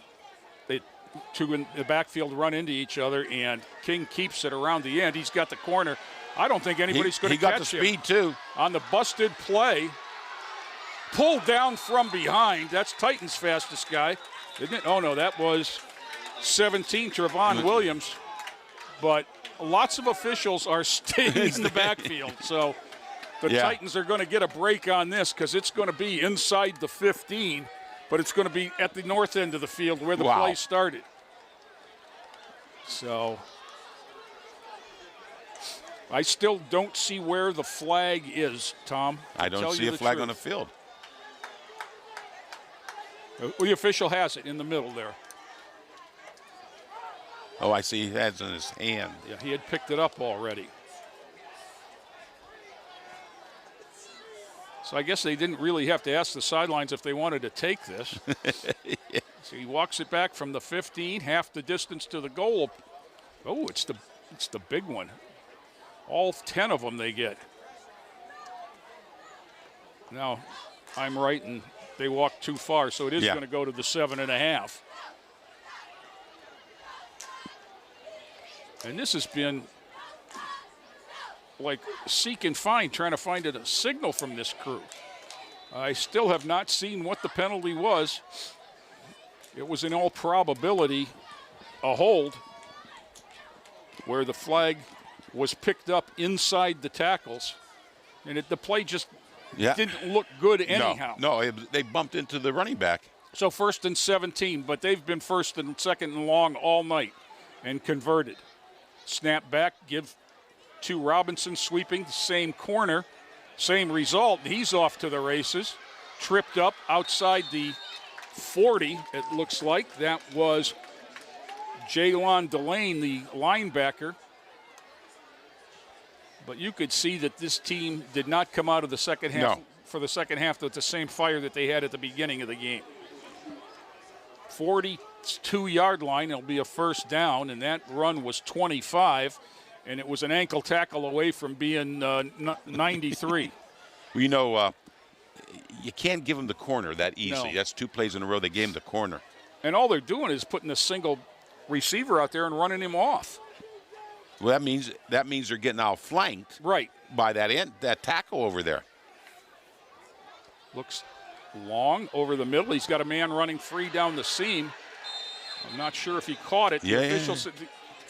Official said he did. Well, the official over here signaled incomplete originally and then walked up and spotted the ball. So the first down is to the 35, and they're just ripping off chunks against the Titan defense, and that was right down the hash mark. It wasn't a good throw, quite honestly. It was a heck of a catch by Keon Price, number 12, or a good throw probably leads him to the end zone, because he had split the defense. They ran three long that time and found the open one. High snap, gives straight ahead. This is the backup tailback. Stopped after about 8. That's Lavelle Reen. Inside the 30 to the 28. Now, you know, one of the reasons that high schools have sports, you know, you work together for the common good, and you learn to compete, and you learn to deal with frustration. And adversity. And that is what's going on right now. The Titans have to learn to put the last play behind you and play the next one, quite honestly. Snap in the full backfield, gives straight ahead. Same man hit at the line or behind. There was a play on the defensive line. Nice play. Yep. Yeah, there's usually a 24-hour rule, whether you win or lose. You got 24 hours either to celebrate or 24 hours to mope. Then it's all over, and you got to prepare for the next week. And you know, at 8-3, the Titans were as high as you could be halfway through the second quarter. And then somebody stuck a pin in the balloon, and everything went south. And they have to figure out a way to deal with adversity and, you know, frustration and still do your best. There's a pass out wide. Nice throw there. And he's going to go all the way because he got a great block. He got a great block. He sure did. That's number 8, Bryshawn Haskin. And just like that, the running clock will be in effect. 28-yard pass. Yeah, I'd give all the credit to that Hawkins, Jordan Hawkins as a great block downfield. It sure was. And he turned the corner, and you saw the speed. How many plays did it take him to get 97 yards? It didn't take many. No, you gotta be able to say, you can't give up the big plays like that. And they had a 50, 60-yard run called back. So the full house backfield as they go for two, as they have all season. This is nothing new. Straight back, wanting to throw, putting something on tape here in the corner of the end zone. He's got a man. And that looked like number 6, VC Cruz. Or is it number 8? Looks like number 8 again, Haskins. And they once again convert. And it's 36-3. And it's been 28 consecutive after the Titans got within 5. Yeah. And the clock will start on the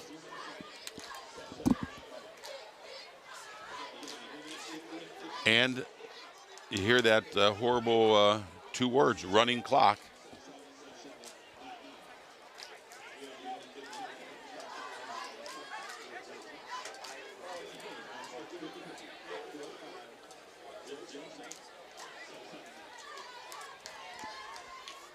You know, I look at Lorain's schedule coming up, and they have 3 winnable games coming up. Well, you knew Maple was going to be tough. Garfield Heights is I think has been in disarray. Yeah. Shaw is the last game of the season. They've won a couple, but they've had some running clocks laid on to them. Shaker has no wins, but they've been very competitive. Yes, they always are. Of those 3 games, Shaker is the best team. There's a block in the back. Everybody with yellow hanky threw it. And 21, who was the victim, just started clapping his hands. He was down on one knee. So that's going to go from the 20 back to the 10. And just like that, the Titans get it back with 6:10 to go, 90 yards away, and the clock is ticking. Yeah, like I said, they have 3 winnable opponents, and then they have to play Medina, who may be one of the better teams in the state. Well, they are the number 3 ranked team in Ohio now, behind Lakewood St. Edward and Cincinnati St. Xavier. And Xavier's playing Moeller tonight. St. Ed's usually plays on a Saturday, so I did not see an Ed score. But they have the number 3 rated pocket passer in the country down at Medina. Gonzalez. You know, we were talking earlier off the air, Tom, and you've got to wonder about, you know, with this whole COVID situation, if you're a good team down in week 9 or 10, do you want to play a game and risk the other team having a COVID player that you have to quarantine? You know, that's a scary thing. I guess you can't play scared. No. But it happened to Amherst last year in the first round of the districts in the basketball tournament. What happened to a little overthrown? Oh, yep. Overthrown was Williams. He had decent time that time and had a man. Joseph you know, when he's wild high. Yeah. Kind of like C.J. Stroud. And, you know, that's just experience and fundamentals. He's got to follow through more. He's letting it go a little too high, I think. But like I said, he's a young kid, first time in varsity competition. First time ever being a quarterback.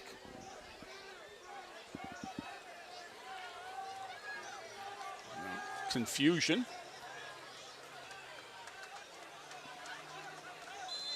Whistle. Timeout, Lorain. 3rd and 10 at the 10. Not the time when you want some confusion. You know, Tom, I've been saying it all year. And as the losses are piling up, I will stick with what I'm saying. Brian Corey has the right man in place for this job. And Coach Creel will get it done. And the reason he will get it done is that he and the kids understand each other and love each other. And, you know, he's committed to the whole person. You know, he stopped in the spring last year. He stopped practice for study tables because he wasn't happy with the grades. And he still runs study table for an hour before practice out here. And he's after the whole person, and he will get this thing turned around as he did in Beechwood. Yes. And I don't know if people have paid attention, but when he left Beechwood this past spring, a lot of Beechwood's players also left. And some of them are right here in Maple Heights. Wyatt moves Gonzalez to the near side now. Motion, snap, fakes the jet sweep, still has it, throws it long. He's got a man out there. Oh! Too bad. That was the most time he's had, and he had a man open, just overthrew. Tavon Williams was able to get one hand on it. He had a little bit more time because he faked a jet sweep. That holds those linebackers, that hold those linemen down there. Yeah. You mentioned coaching. I mentioned last week Cleveland Heights was a mediocre team until they started getting some great coaching, and they Max got Stevens has really done a job there. And Maple was the same way. They got Shaq Washington over there now, and they've came way up in the ranks. Yes. And I've looked for Lorain to do the same thing now with coaching. I do too. It's 4th down. Gonzalez is in punt formation. Here comes a late entry. And Titans, with the clock running, even on the incompletion, we're down under 3 minutes in the quarter. And when you're punting from your own end zone, you're not in any hurry.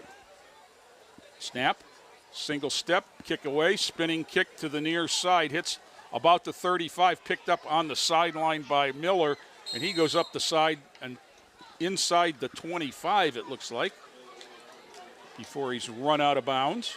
Well, they're going to spot him out a little farther. It's awful hard to see with the... Now, we're talking about great coaching when you talk about Mr. Krill, but that's not despairing Dave McFarland either. No, because he, I thought, was the same type of coach that had the respect of players, and he loved his players. Yes. Oh, Dave McFarland, Dave McFarland's, mantra as a head coach was they have to know that we love them before they're going to listen to us. Yeah. And they did a lot of things. And they're still, Dave and Bill Grooms at the freshman level are still doing all kinds of different things. They visited every home of their players at the beginning of the season. And they've had a need, and they've got some bicycles donated so the kids can get to and from practice and school. Because they're freshmen. They don't drive. Yeah, exactly. And they're about breaking down barriers to success. And that's what Coach Creel is about as well. Handoffs, backup QB in the game, but that's still Robinson. 15, Kobe Kyle is the quarterback. Gain off left side of about 5, and it'll be 2nd and 5. Yeah, I talked to David before the Cleveland Heights game, and a lot of freshman coaches would complain when the varsity would be taking some of their 9th graders. But Dave said he's glad they're up there, they're getting varsity work. He's working with the 9th graders that he has left. Right, and he's got a decent group. I mean, they haven't had much success, but they haven't played organized football hardly ever. They were 7th graders holding pads. Yeah. Tackled in the backfield that time, Robinson. Delane was there along with 56, Jeremiah Lopez. Big Luke Wilson right in the middle of that mess.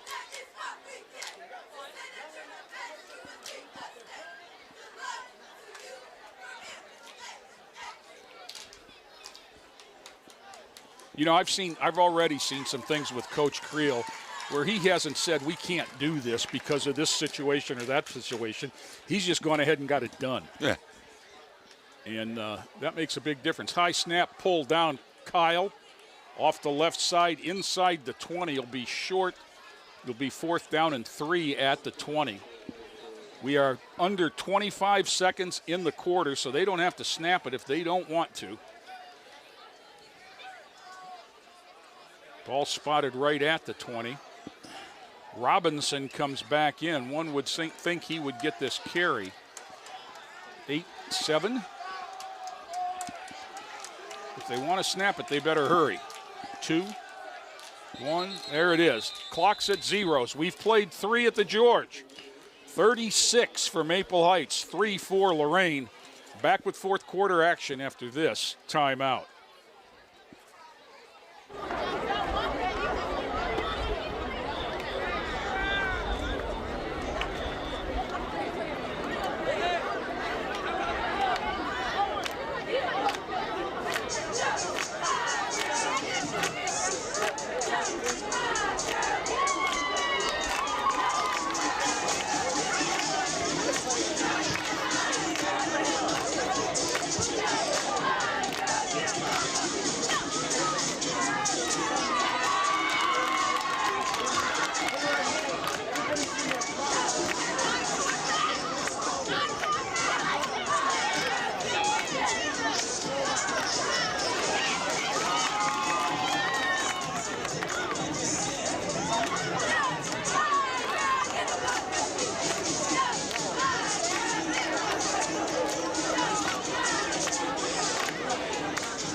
Back here at George Daniel, 4th down and 3 for the Maple Heights Mustangs. The clock is running, 36-3 the score. Maple looking for more. Kyle drops straight back, wants it all, launches it long. It's going to be, just overthrown. Wow, Miller got a lot closer to that than I thought he would, getting a fingertip on it, but it's over on downs to Lorain, which gives me the opportunity to mention that the Lorain High School boys basketball program is having a golf outing Saturday, October 16th at Fox Creek Country Club in Lorain. It's a 10 a.m. shotgun start, 9:15 check-in. It's a 4-person scramble. Cost is $75 a person, $300 for the group. 18 holes of golf, cart, lunch, refreshments, and dinner. There will be opportunities to buy mulligans, skins, and whole sponsorships are available. All proceeds go to the Lorain High basketball program. And this one we can tell you, call the high school and ask for head coach Matt Killian. Now, Tavon Williams has got a little hitch in his get-along as he goes out there, and they're going to stop the clock and get him off the field. He's got a cramp. And he is flat on his back right now. The clock is stopped. We played one play, and we run a minute 6. See, Tracy's jogging out there to take care of that cramp.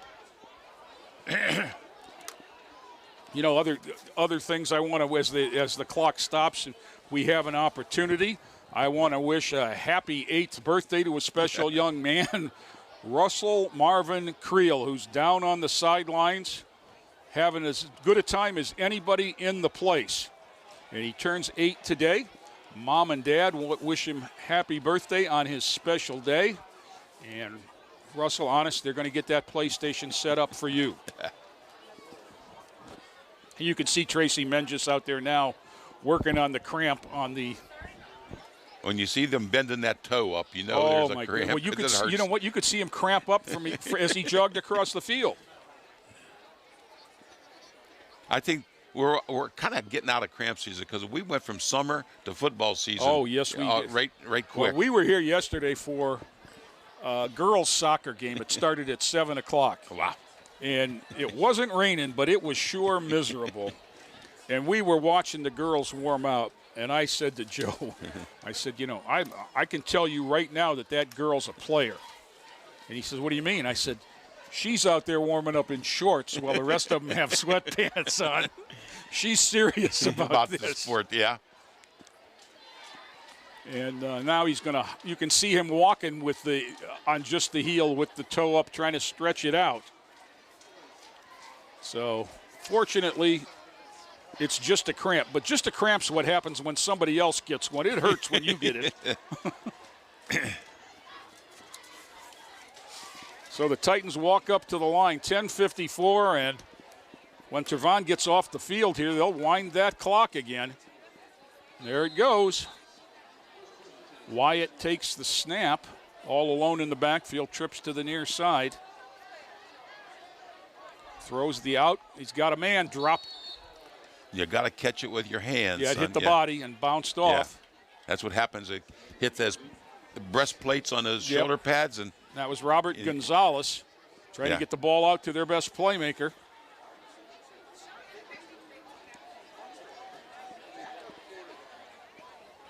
Yeah, Robert's not wearing gloves. A lot of times, a lot of times receivers, ball carries. Well, he catches. He's catching some snaps as the punter and as the Wildcat quarterback, so they may not want him to have gloves.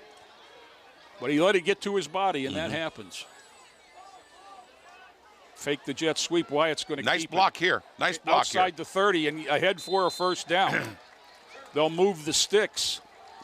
That was one of his best runs of the. That was a great decision because I think he had the option there. And as Joseph does that a little bit more, you'll see him get a little bit more comfortable. Yeah. He got ahead for that's his long run of the season, 12 yards. So Titans 1st and 10 at the 32. Under 10 minutes now in the ball game. 36-3. Gonzalez in motion. 4 receivers to the top. Rolling that way is Wyatt. He's going to get sandwiched in between 2. Fights his way back near the line of scrimmage. Going to lose maybe 1, it looks like. His receivers were covered on that side. Right. And he couldn't get the ball to this side. Oh, no. I think Gonzalez was open, but, it was way across field.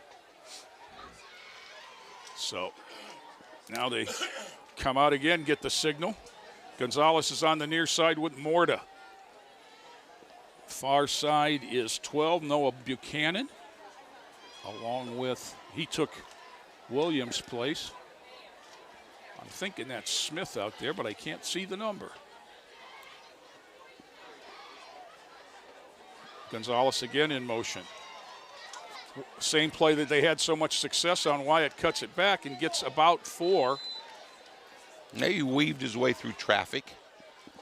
I hear some grumbling in the stands. It's 36-3. You're not going to score 33.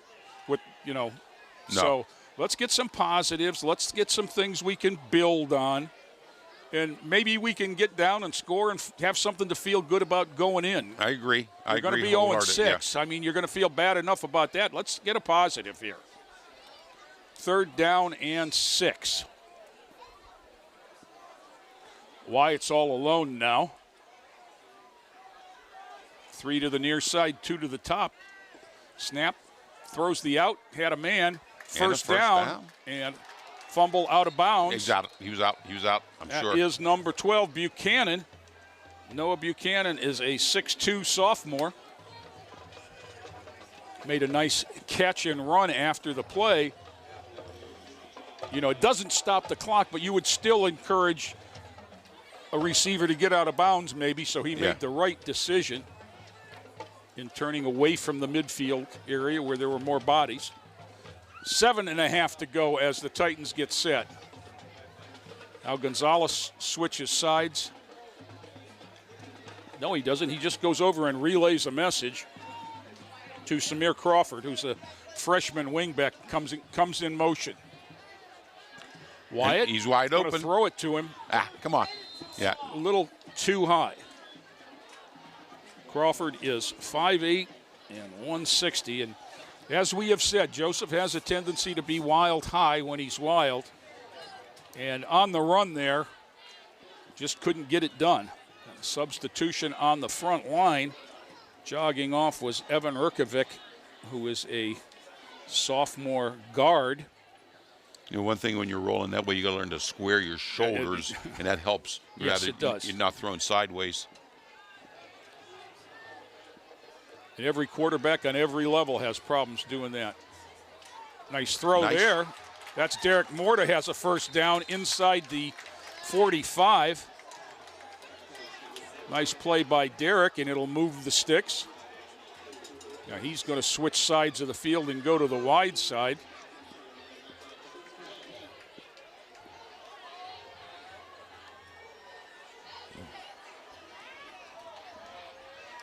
Morta outside with Gonzalez over there, along with Crawford. Two to the near side. Wyatt all alone. Straight back. That was up high again. Yeah, he tried to jump and catch it rather than just that, but that's Samir Crawford, the freshman. Overthrown. Quite honestly, it would have been no gain either way. So it'll be 2nd and 10. 5:40 to go as the Titans line up on the near hash.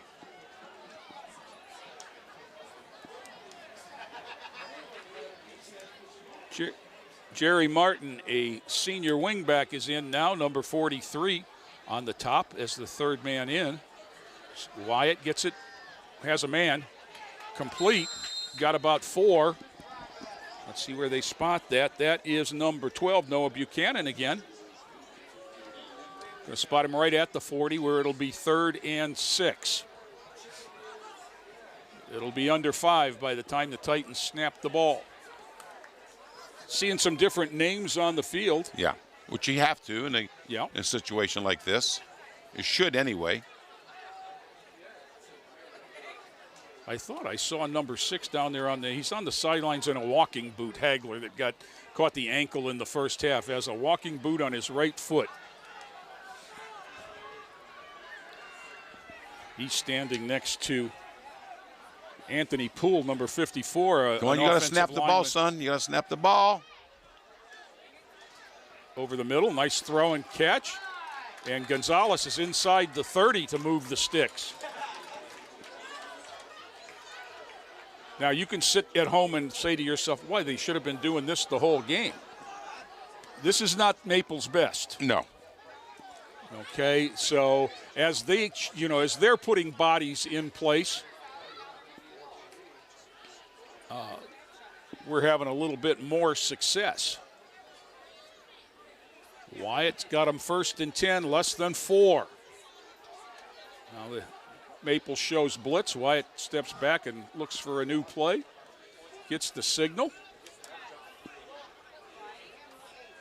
Wyatt pulls it down, goes straight ahead, gets about 5. That was not a planned quarterback draw, but he seen his man was covered, and he just took the option to make what you can. He's had some success on the called runs. It makes the broken play a little bit easier. Yeah, this will be a feather in their cap if they can score. Yep. Take the ball length of the field and score. So Wyatt's got 2nd and call it 7. Motion Gonzalez, fakes it. Joseph keeps it straight ahead. Now, that was the same play he had success on the sweep, but he readed the hole and cut it back. That was well done. That was that. He's growing up. You can he's see it. Yeah. You can see the growth in these guys. Yeah. You know, quite honestly, I didn't know who Noah Buchanan was before this game, and he's had 2 catches on this drive. And you say he's only a 9th grader? Noah Buchanan is a 10th grader. 10th grader, okay. 27 is the 9th grader. Derek Morta is a sophomore, number 80. They're young. Yeah, 27 is Samir Crawford, a 9th grade wing. Joseph Wyatt, a 10th grade QB.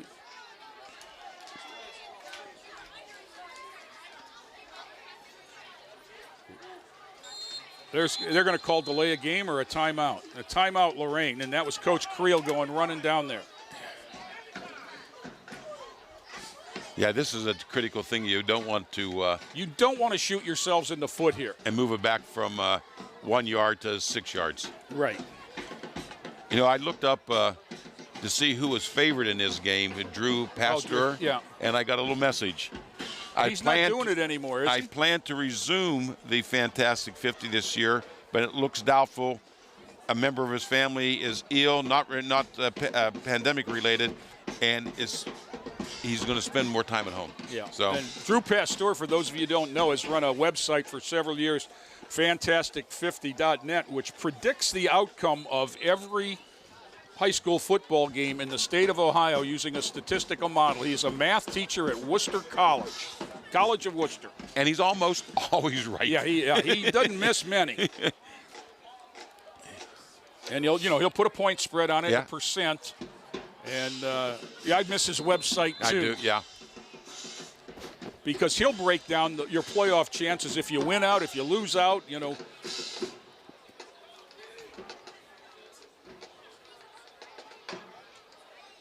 Oh, I think I might get Lorain for. Wow. Did they throw a flag? Because we were definitely in motion for going forward. So now it's 4th down and 2 at the 20. There is 1:52 to go in this. They might run that same play because there was a man in the end zone open if he could have got the ball over their heads. Yeah, you might think about the first down here, too. Oh, I would have gone for that last play. Yeah. Especially with a running clock. Mm-hmm. 4th and 2. Wyatt gets in motion, fakes the jet sweep, and he's going to keep it, pick it up inside the 15 to about the 13. You got to hustle, guys. Hustle now. I mean, this is like it's important. 1:15, the clock does stop for the Chains, and they wind it pretty quickly. Boy, the Chains are not taking, they're taking their time, aren't they? I think they thought it was inside the 10. Minute to go.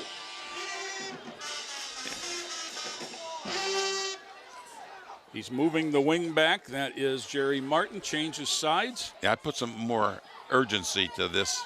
Right. But again, you got to learn how to do it. Here comes motion. Kimbrough. Wyatt rolls this way. He's got a man in the end zone open. Touch. Oh, nice defensive play. Yeah, I thought it was a touchdown for sure. Right into Gonzalez's hand, but a great play from the Menor kid, or the Maple.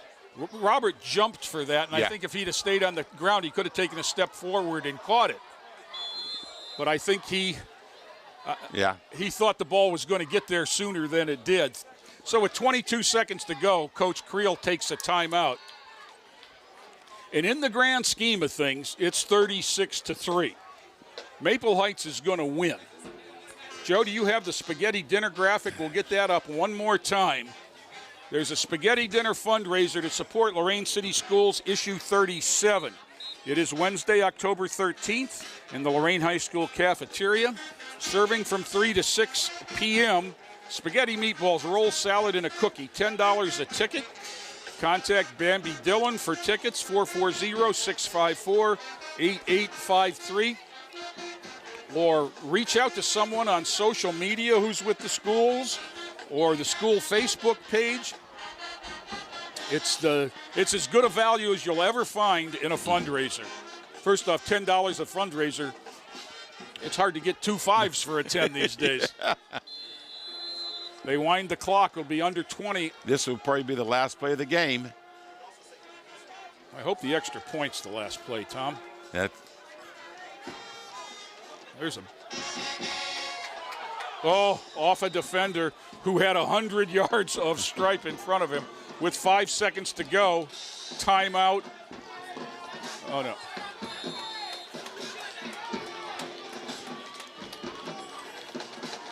That's the game, he said. Yep. And now, you know what? That was a pretty good drive by Lorain. It's a disappointment that they couldn't put it in the end zone, but it gives them something to build on. Like I said, I think I would have made some urgency in case that ever is an important way to win the game. You got to learn to do that. It doesn't come natural. Well, you know, the other thing, though, Tom, is in a game-winning situation, the clock's not going to run after every play. So those incompletions are going to stop the clock. And next over. And as the two all the way teams, through the door. As the two teams shake hands, as always happens, somebody looking for the 50-50. This one was close early on. Maple scored 47 seconds in with the 2 points. It was 8-0. The Titans came right back on the next drive, held the ball for almost 9 minutes, and ended up with a 23-yard field goal to make it 8-3. That was the scoring until there was 6:20 left to go in the half. And you're sitting here as a fan of the Titans saying, if we can just get a stop here and get the ball back and go in 8-3, we're in great shape. Instead, the roof caved in. Yes. Maple scored on a 22-yard run, 14-3. Lorain fumbled the kickoff. Maple scored again, 28-3, and that's how it ended the half. So we went from 14-3, 22-3, 28-3. 3 touchdowns in the last 6:19.